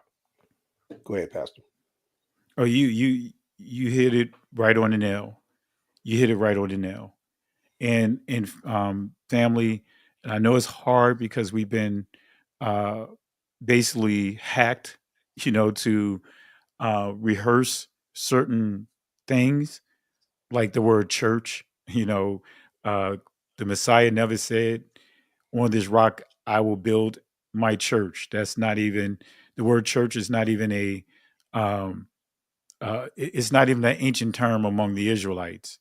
That's a fourth century, and something that was incorporated in the fourth century by the Roman Catholics. But just for example, that is one of the examples that we see that is hard for people to let go. But then also we see this word Jew and Gentile, or words rather, Jew and Gentile. And because we don't really understand it, sometimes some of it, not with all of us, but some of these leaders and some of those or those that proclaim to be leaders, they are simply suffering from lazy scholarship, because it's very easy to, if you really searching and digging and diving like we've done here, uh, I say this a number of times, if we are searching for the truth, we should land at the same address. Exactly. Right. So all of us, even those of you guys that are watching right now, at one time you didn't know Berean Scholar. At one time I didn't know him. But because of all of us having a desire for truth, look at the point, look at the address we landed on. Exactly. And hopefully he's going to hook us up with some of the Kool-Aid that he got up in the refrigerator. All right. So since we had his doorstep, right? What flavor is it? The red. That's my brother. That's my brother. So great discussion here, my brother, and really appreciate you. Just educating our people, because this is something that's really needed.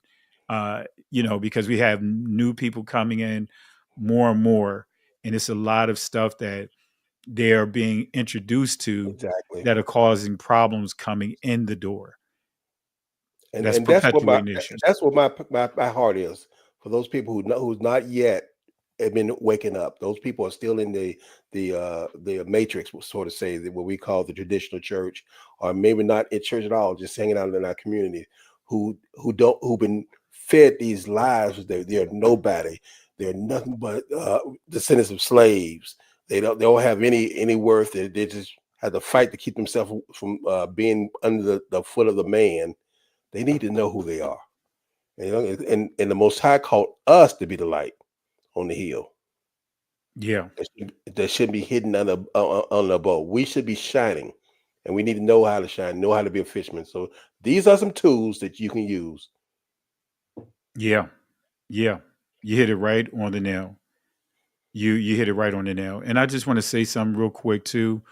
I see a post here saying Genesis 14:13 is where Hebrew are first described as a people group. Actually, it goes beyond that. You see the entry of Abraham far as being referred to as Hebrew, but Abraham did not coin the term. The term is because he's a descendant of Eber or Ibar Ra, right? So he's a descendant of Ibar, right? So that means that everyone that comes out of Eber will be a Hebrew, because Esau was a Hebrew. Matter of fact, Abraham was a Hebrew. Sarah, all of those guys are Hebrew. Lot was a Hebrew. Lot was Hebrew, yeah. All of them are Hebrews. So, just want to put things in its proper context. Eber is the father of the Hebrews, and you'll see Abraham comes directly from his lineage. So just want to make sure that we're on the same page. Again, these are some of the things that even in the church that many don't know and would indirectly perpetuate certain teachings that we were introduced to. Right. And the lineage goes to the father. Absolutely. So if Abraham was a Hebrew, all his descendants was Hebrew, and he had 2 sons. Absolutely. And So see, this is where you get to what Paul was dealing with. I believe is it Romans chapter 9, right? When you understand Romans, understand what a Hebrew is. That's why Paul had to address this in Romans chapter 9 when he starts off with saying, he didn't start off with it, but in that passage he said, let me see if I can pull it up real quick. He said, let's see here, verse 6, not as though the words of Elohim have taken none effect, for they are not all Israel that are Israel of Israel, neither because they are the seed of Abraham are they all children, but in Isaac shall thy seed be called.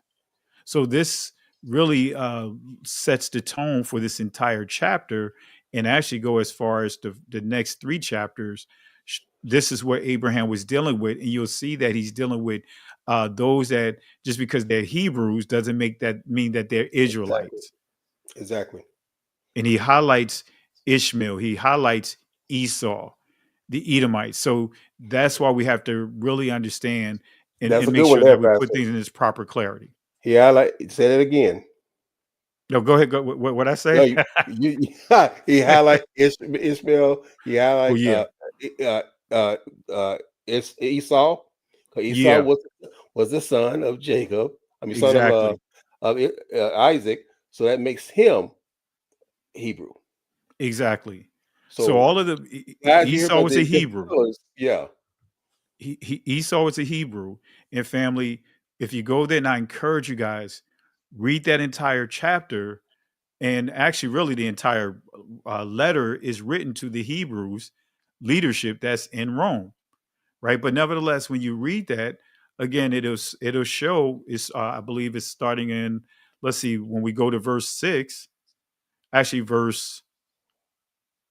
yeah, we'll go to verse 10. Actually, it says, and not only this, but when Rebekah also conceived, one even our father Isaac, for the children being not yet born, neither having done any good or evil, that the purpose of Elohim according to election might stand. So you see here, we're dealing with, uh, we're dealing with Isaac here, but if we go further up, as I pointed out, we're dealing with um, Isaac being the seed, the promised seed. And then when you get to verse 12, look at what it says. It was said unto her, the elder shall serve the younger, as it is written, Jacob have loved, have I loved, but Esau have I hated. So now you see how it's transitioning. It's going down from Isaac to now we're getting down to Jacob and Esau, and making a distinction that they all are Hebrews, but they're not Israelites. And in this chapter, the word Gentile is referring to the northern kingdom.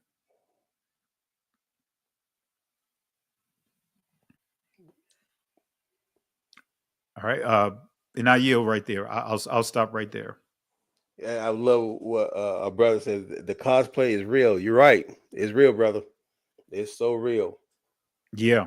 They want to keep us confused, uh, uh, lied to, blind, and not know our true heritage, because we have a heritage. We have a land, we have a language, and we have a family. And we're all part of that family.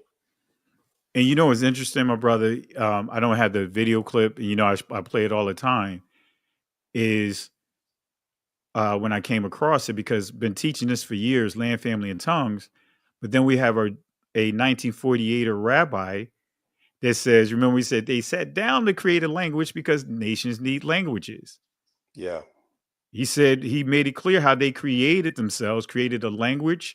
And the reason why I play that clip over and over again, because if we understand how they sat down to create these constructs and then attached it to themselves as if they are the original people, they create, again, this so-called modern Hebrew or this biblical Hebrew they tossing about, that's something that they created. They created the phonetics, the pronunciations of it.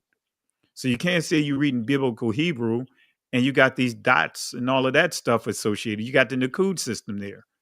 That's not biblical or ancient Hebrew. That's still the ancient text filtered through the very people that hijack the identity that don't belong to them. I yield. And that's the very reason I use as one of the points of evidence the encyclopedia, the Jewish encyclopedia that shows the Tetragrammaton as being quoted 5,410 times in the Old Testament, and then they went and said there was old ancient Israelitism because they knew it wasn't Israeli, but that was showing the name was so important. They tried to hide it from us. They knew that if we got the name, we'll find out who we are. Absolutely. And even now, when we're looking for the names, we still instead of finding about what the name is, they put their stuff in our in our community, so we think they're giving us little how we say crumbs, but the crumbs leading right back to the Talmud, not to the Most High. Exactly. Because once we use their language, then we're going away from the pure language that we're supposed to be speaking and supposed to be knowing and supposed to be living by. Yeah. And I don't have it here. I thought I did. Image of the Greek Septuagint that still had the father's name, the letters in ancient Hebrew. In some cases, they'll have the what you call it, I can't think of the name of it now, Aramaic, or they refer to Armonic, but they still had the 4 consonants there. I was trying to see if I had the image. So can you imagine, family? They got all these Greek texts, but when it comes to the consonants of the father's name, they retained the original consonants. They put, whether it's the ancient Hebrew, as far as the Paleo, what is called Paleo, or the Aramaic letters there. As you start getting to like the first, second century BC, right? So this, going back to Berean Scholar's point early, they made it a point. They know how important this name is, but part of the deception is telling us that, well, the original pronunciation was lost, so no one knows what it is. The name is so sacred that they couldn't pronounce it, but they had it inside the scriptures the number of times that they had it in. It's so sacred that they forgot it. That makes absolutely no sense. And see, that's to the power and the sovereignty of the Most High, that He did let them make one mistake and leave it one place where we can find it. Absolutely. He knew that his people will wake up in the land of the captivity, as it says in Barak, and we would know who we are and we would look for it. Yeah. Well, guys, I want to thank you guys for coming on. I hope that we can rest our case now as my closing argument to the jury, that we are the people of the book, and it's not as Pastor Richards is known to say sometimes, just knowing that how stiff neck and hard headed we are can show that we're the people of the book, right? Absolutely. And I put you out could the be link. very hard headed. I saw her, Sister Carol, in the chat. I was going to tell her come on and say hello, but she didn't want to come on. She's in the chat. She said hello to her. Let me see. Yep, she said hello.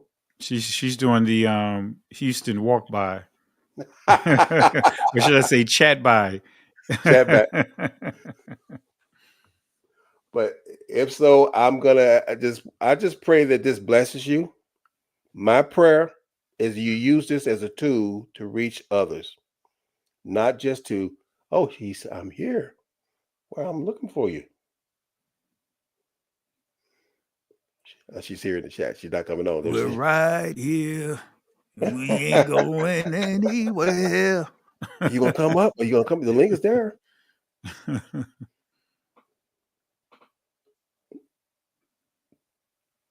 See, we talked her up. Mm-hmm. She right here. Bring it. What? What are you two talking about? Oh, you know what Bad we're doing. boys. Oh my goodness. I got the Me and tail Berea end of Scholar been on the road since what's that, Thursday night? We're Oh yeah. right Oh here. yeah. Yeah, I watched that one Yeah. I watched that yesterday. Bring Yeah. it. What? Yeah. I thought the DMX. Rough Riders. So how you doing, sis? I'm doing well. Um I told Pastor Richardson about the movie How to Train a Dragon. It's a good little movie, but the funny thing about it is it shows you the Vikings. Yeah. And they talked about how they were created, and they fought with the Khazarians. Yeah, I gotta peep that out. You mentioned Uh-huh. I ain't have a chance to Mention look at it. Kazarian in the movie?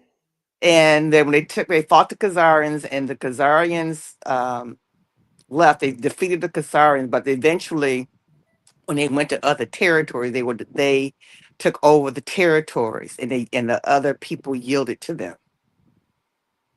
And this one little island was left of these people who were there, and their biggest enemies were the dragons who were flying over, taking their sheep. They were trying to hide their sheep from the dragon. The dragon was coming in and burning up everything and taking their sheep. And you know what's interesting about that, right?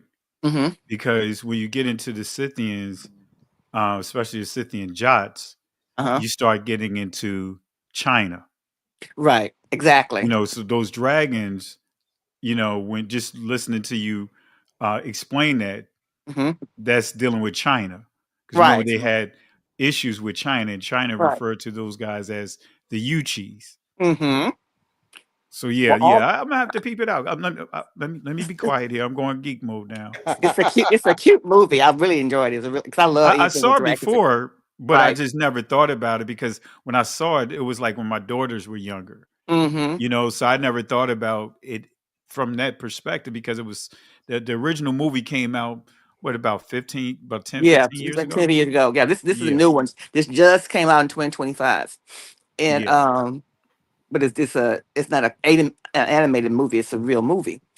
But it had some animation in it with the dragons, of course. But it was so interesting how they introduced the whole story and how they befriended the dragons and learned how to live with the dragons and live with each other, which was the moral of the story. But how they came to be was the interesting part of how they discussed the beginning of the movie. And I started laughing. I said, "Here they are. We see them now, but you never pay attention." I mean, we heard about the Vikings all our lives, but we never just understood who they were, and now we know who they are. And to your point, sis, most people who had heard that movie and never heard any of the information that they would find on We Woke Now, on this channel, or on Mm-hmm. brother Benaya channel, wouldn't know Mm-hmm. what the Kazarian was. Wouldn't know what they think that's a made No, up name. no. Only That's people who why, have the only people who have discussed the Khazarians are the Khazarians. because I never heard it in school. I never heard it No, in college, you and never and need and to. and that's why your favorite person that Pastor Richardson plays can say that the Khazarian nobody goes back to the Khazarians. Mm-hmm. That's a myth. That's a myth. It's not right. Well, their own people to expose who they are. Who they got Yeah. when they got tired of the foolishness and disgusting things they were doing, they exposed them. They Yeah. exposed themselves. And we're not no a descendant of Shem and the Most High's chosen people. That's He right. wouldn't be, we wouldn't be doing the things they're saying that don't even follow things in the book. That's the real. If people really understood that, they follow nothing in the book that we have in our hand. They create their own entire Torah of laws and statutes and commandments that they follow. They do not follow the same thing. They have basically bastardized the Torah to their own liking, Yeah. and Well, nobody knows they do this. that with everything. Yes, Yeah. it's And just disgusting. I'm putting the link to Aaron Earhart's research. So those you want to look up, because Pastor Richard brought it up on the screen, but there's a link to the research on it online that you can read about how he pointed it back to them. Hmm. Exactly. But no, We Woke Now is the only channel that stuck the toe into the water and then starts splashing around in and starts swimming in it and this create a whole ship. We all be on the ship with him riding around, getting this knowledge all around the whole earth. And now others are trying to dip in and get the same information. But the only people outside of him is them who've been exposing themselves. And they wrote the books there the whole time. We just never touched them Yeah. because they prevented us put the shield back up, put the curtain back up so we wouldn't look. The curtain fell down one time when Henry Ford started digging into him and wrote a Yeah. Yeah. whole book on Yeah. it and Yeah. exposed him. But when they ran him off, they paid off whoever they paid off and ran him off. They took the books away because they had them in schools. They were teaching the children and teaching the college kids so they understand who these people are. Yeah. But And now go ahead, sir. everybody's exposed to it now because everybody see what's going on. But they don't Yeah. care now. They don't care Yeah. you know about them.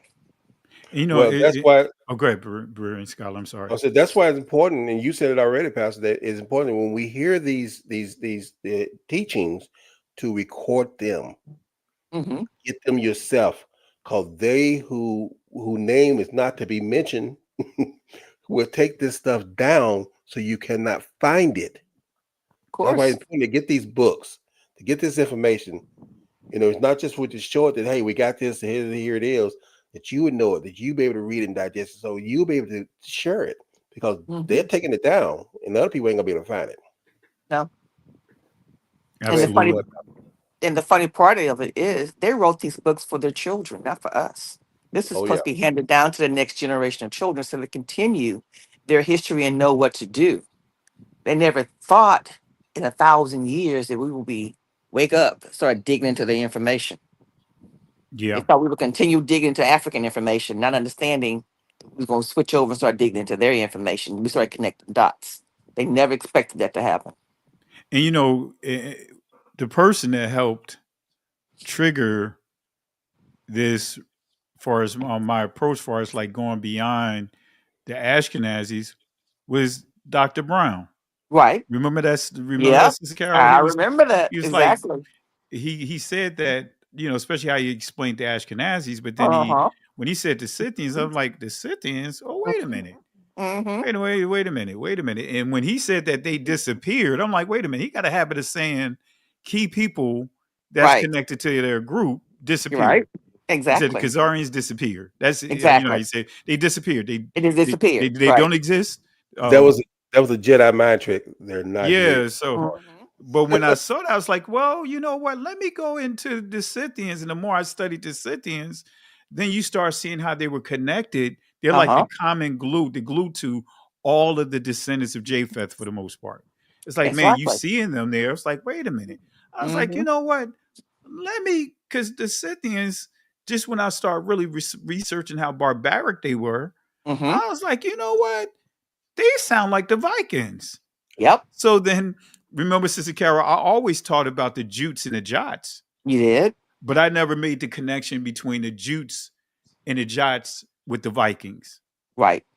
until about a few years ago when I started like, Mm-hmm. wait a minute. Mm-hmm. Oh, wait. Oh, so the Jutes, the Scythian Jutes, they are actually connected to the Normans. Yep.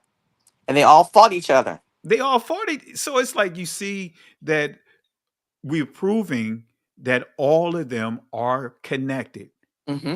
That common group is the Scythians. Right. Yep. Even China, Right. as we pointed out, China acknowledged them as Yuchi. Right. You Because put all a that was J Asia there, that's Minor. Juchi, right? That was all Asia Minor territory. So they had to fight the Ottoman Empire, all of that. They had to fight each other in taking over territory. Yeah. They were all barbaric people.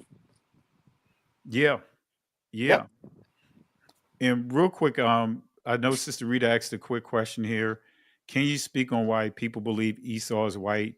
I'm just going Oh to say it's poor gosh. doctrine Poor doctor. because Esau, and that's and kind of similar to what that geneticist did, that Berean scholar shared, how he said that he gave images of twins, one being black and one being white, saying that these things happen. That's not Jacob and Esau. Uh, the International Bible Dictionary makes it clear that ruddy means uh, dark, beautiful skin, dark, healthy skin. But it says the dark skinned Hebrews found great beauty in a clear complexion. That's the exact quote. Exactly. So ruddy did not mean what it comes to what it's been made to mean today is equivalent to a Caucasian. Esau was not a Caucasian. Esau could not be a hunter in the deserts or the wilderness of that age and be Caucasian, Mm. right? So he wasn't a Caucasian. He wasn't white. Uh, he was ruddy, and being out in that sun proves that he would have been dark because ruddy is different. There's different shades to ruddy, but not what many even in this awakening have taken to say when you see ruddy, they'll use Beyonce or they'll use Malcolm X as the template for being ruddy, right? And as Berean scholar pointed out, look at what it says here. The dark-skinned Hebrews found great beauty in a clear complexion. Bottom line. Ruddy's a medical terminology term. Exactly. And you heard it from the professor, right, Professor Carol? That's right, Professor That's right. HB. There you The, go. the There papers you go. agree with it. Yeah. Right? So as you see here, ruddy is the form taken by adjectives of the adjective red when used as a term of praise of the human skin. And it's confirming to what Sister Carol pointed out is that ruddy is is a comment, or should I say a description of the skin being healthy. Correct. But it goes here, it says, and this is its use in the Bible. The Hebrew and the Greek words are all usual words for red or to be red. The dark-skinned Hebrews found great beauty in a clear complexion. So again, you have different shades of ruddy, right? But Esau would not have been uh, Malcolm X complexion, being a hunter out in that the field like that. But the Exactly. key to that passage or the distinction between the two is that Esau was hairy. So that's why they had that entry is there to show that he was unusually hairy, but there was no deformity in his skin. There was no issues. There was no recessive genes. You know what I mean? There was no Exactly. mutation of his DNA. But the key, it says, it deals on the spirit of the two, right? The manner, you'll see the word arak means the manner, the order, the two nations, two different temperaments, but not as we see today, taking that term race and then backdating it and say, look, that the scripture means that there's two races of men. So that's where the issue comes into play from far as the issue that we see, Sister Rita, is why we see what we see. And as you see the illustrations on the screen, look at what ruddy is. You got the brown cow, you got the brown horse. You even have this group right here. It's called the Edo, right? With that's a group that recognize, I mean, that they are actually Edomites. Right. That's right. They are connected to the ancient Edomites, and they're called the Edo. And they're Hebrews. Yep. They're Hebrews. Reddish hair. So, family, again, this is some of the things that we've been trying to knock down. That Western Eurocentric teaching that has been superimposed over the text to where it's hard for people to let go.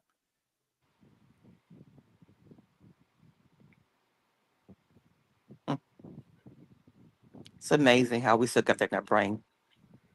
Thinking that I even heard someone, what was that? Oh, it was that 2819 guy. That was him. who stated that um, the two children, one was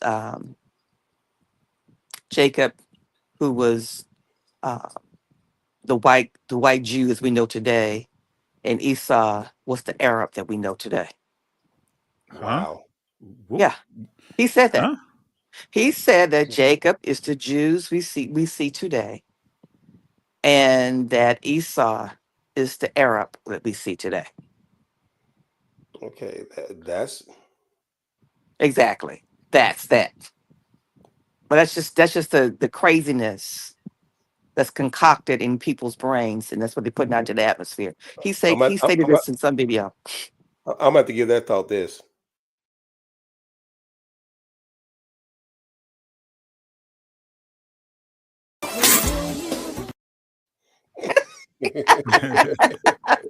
That don't make no sense. At all. I'm trying to figure out how he even created that in his brain to even let it come out of his mouth.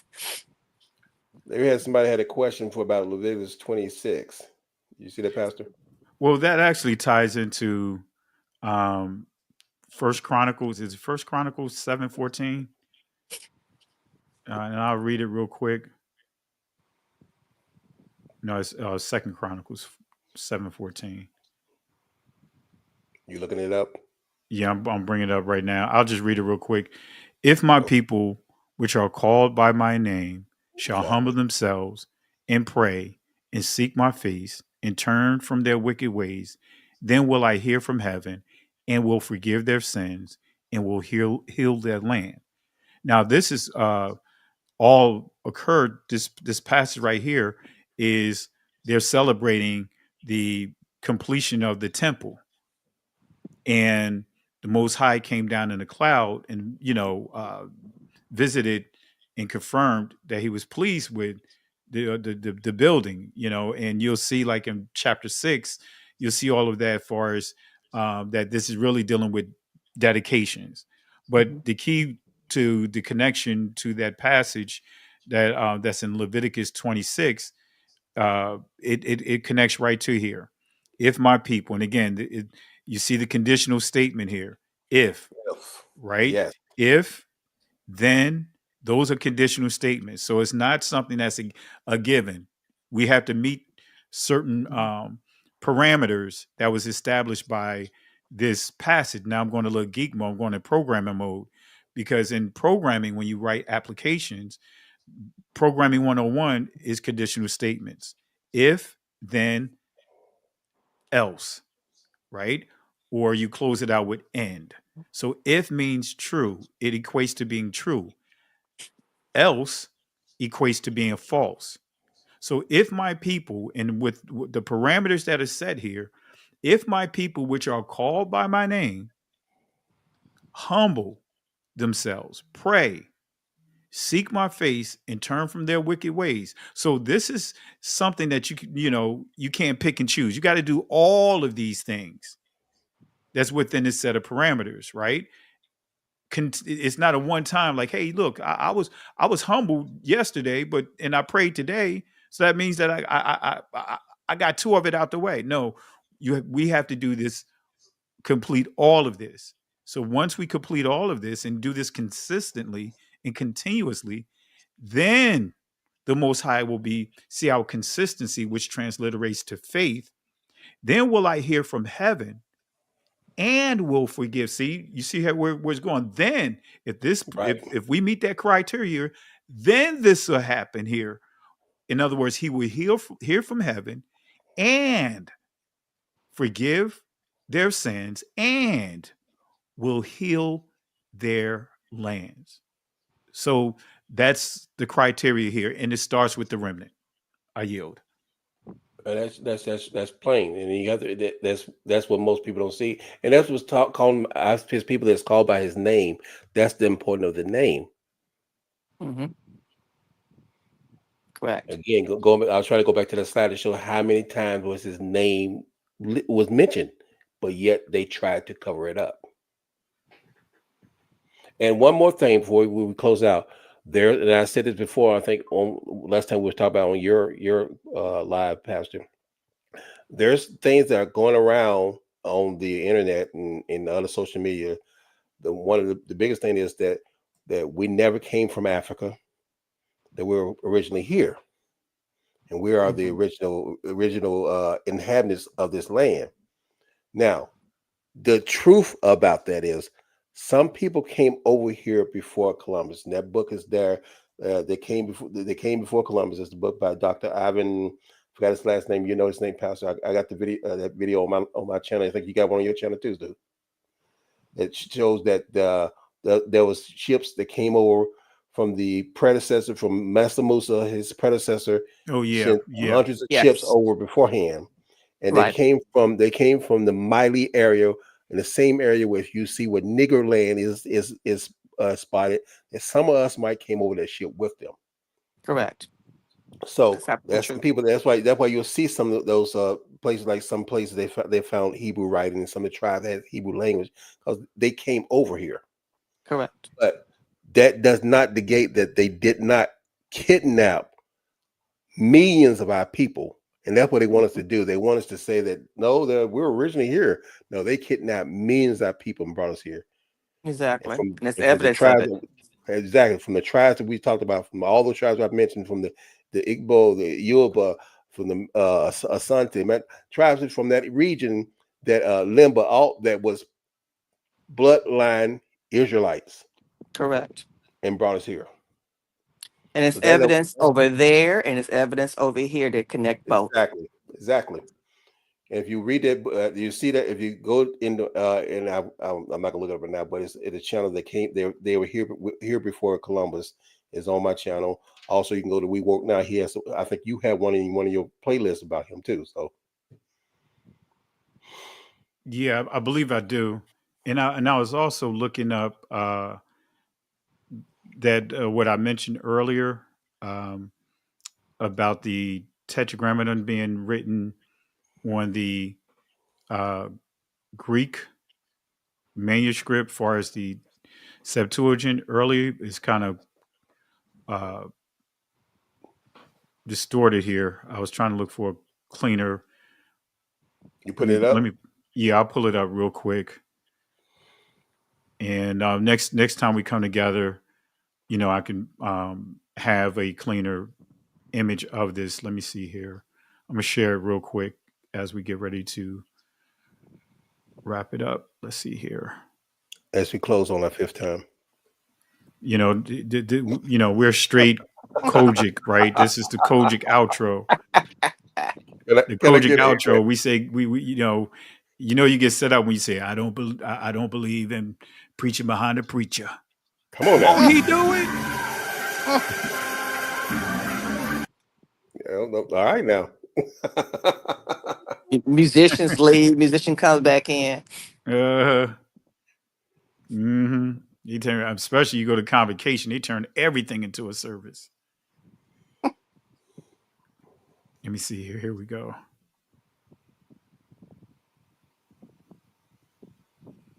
All right.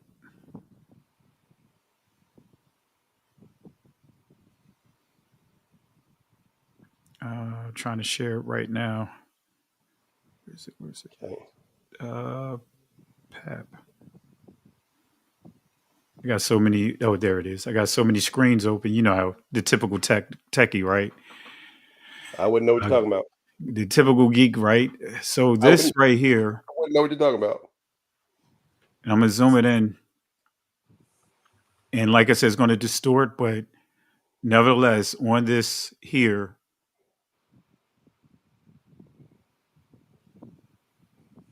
Yep, I can see it.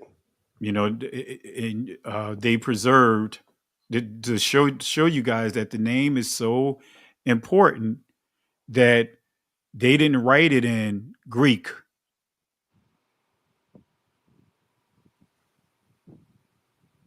So anyone that tells you that, they're not telling you the truth. And this is fragments from the early Greek writings, even in like the early Septuagint. This is what you would see. The red highlighted. Yep. Yeah. So just wanted to point that out, since I mentioned it, just so that people understand, just going back to your point, the importance of the name. So here, why would they write it in the Greek? In the Greek, they still try to maintain the Hebrew writing, even in the Greek.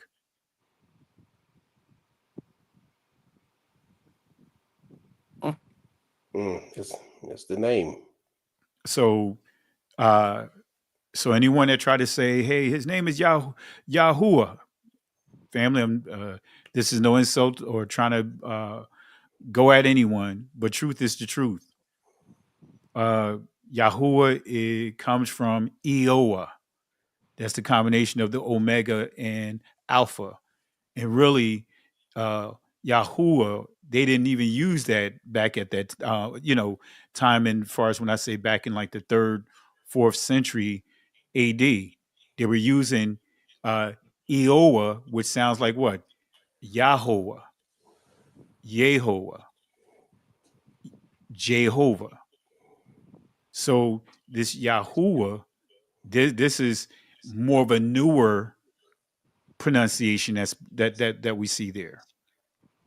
Now, Hua or Hoa, it means destruction. It means, not, let me stop going. You got me going geek mode. I'm about to have us going another 40 minutes, man. Let me stop right here, man. But I just wanted to share this since we talked about it. And since he mentioned that, go ahead, guys. If you want to, I challenge you to look up the formulation of the U and the O. It wasn't in the original Paleo Hebrew. Look it up. As a matter of fact, if you go to Patreon, the We Woke Now channel on Patreon, if you're subscribers to there, he has a whole lesson on all of this. But you can download his information on the language of Hebrew and how it came about, and the different languages of where it evolved from, transliterated from. And since you said that, sis, I'm gonna put it. I'm gonna put it in the chat. Well, put it in the chat. So y'all can download, y'all can go and study, show your self-approval. A workman who need not be ashamed.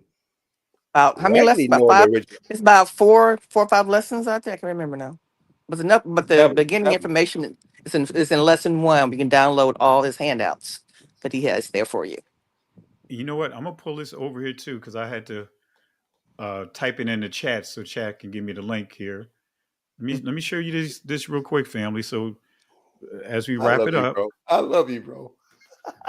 you know how it goes. I like to give sources, and you I want just to give don't want truth. people to come back to your I channel. want you to know the whole story. That's it. That's it. Yeah, because I just want to make sure people see that we're that this is not something that's just being made up. So because I couldn't find it in my presentation, I just typed it in chat. And it pulled it up here, and I'll just read it real quick. That's a promise, fam. That I'm going to walk away from the computer. He's going to yell again. It's remind me of the congressional hearings. I'll yell right there. No, not. This is the song that will never end. This is the song that. Oh, anyway. So look at this, family. Look at this. Look at this. Look at here. Look at here. Look at this. Made me do it. Don't make me do it. Somebody come here. Come here and look at this. Somebody come look at this. Somebody look at this. Somebody look at this. Come here. Come over here. Look at this. So, family, this still ties into what Berean scholar pointed out, evidence, right? Look at what it says here. It says, it appears, and this is dealing with the Tetragrammaton, because I just asked it, the Tetragrammaton written in the Septuagint. That's all I typed in there, right? Mm-hmm. And it goes on to say, in many later Greek manuscripts of the Septuagint, do I need to zoom in a little more? You guys good? I can see it, but for those who have my readers on, so I'm good. All right. I have mine on, so I can see it. It says, in many of the later Greek manuscripts of the Septuagint, the Tetragrammaton is not preserved as the Hebrew letters, but is replaced with the Greek words. Right? Just remember we talked about the Roman Catholic Church, but look at what it says. However, there are early manuscripts of the Septuagint, especially Jewish manuscripts, in which the divine name appears in Hebrew or Paleo script embedded in the Greek text. Which you just showed. For example, the manuscript is known as Papyrus or Papyrus Fuad 266. Shows the name in the Hebrew letters. So family, anyone that tried to tell you that, hey, look, Yahuwah, and they trying to show this short form, that is not a translation. That is a transliteration. And it's pronounced Iowa because they didn't have the alap sound, the ah sound in the Greek language. There's other sounds that he didn't have, but I just want to put the context up here so that way people can understand that, you know, we're very resourceful. We're not just saying stuff just to be saying stuff. And one more time for Ivan David Tooks, yes, it's Hebrew Lessons. He has on his Patreon channel. If you go and subscribe to his Patreon channel, pay a little, whatever you want to pay. And the yes, anything from lessons $1 are there. to $5. $1.50, you know, a little bit more than that. But anyway, the lessons are there. And the first lesson is the history of the languages that he's talking about right now. You download all that information. He has about 5 or 6 handouts, I believe, that are downloadable for you to download. And it goes throughout the history of the languages before you start learning the alphabets. Because before you start learning the alphabets, you need to understand what the alphabets are and where they came from and how they were created and where they translated from and to, which is what he's talking about right now. But yes, there are Hebrew there are actual Hebrew languages, teachings on how to teach Hebrew on the Patreon channel. Absolutely. Appreciate it, Sister Carol, for reminding us. Really appreciate it. Absolutely. And you have the helm, Berean Scholar. We yield again. We yield. And on that land our note, plane.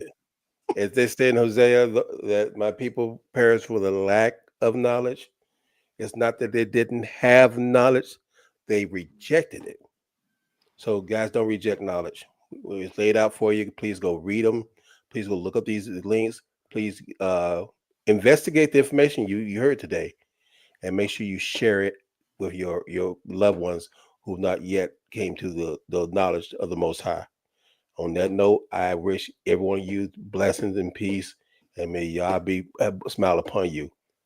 Shalom. Shalom. What do you think about this topic? Remember to be a Berean scholar, as it is written in the book of Acts 17 verses 11 to 12. Now the Bereans were more noble-minded than the Thessalonians, for they received the message with great eagerness and examined the scriptures every day to see if these teachings were true. It's time to deepen your understanding and see your reflection in the sacred pages. Please click subscribe, and click the notification bell to stay up to date with the Berean Scholar channel.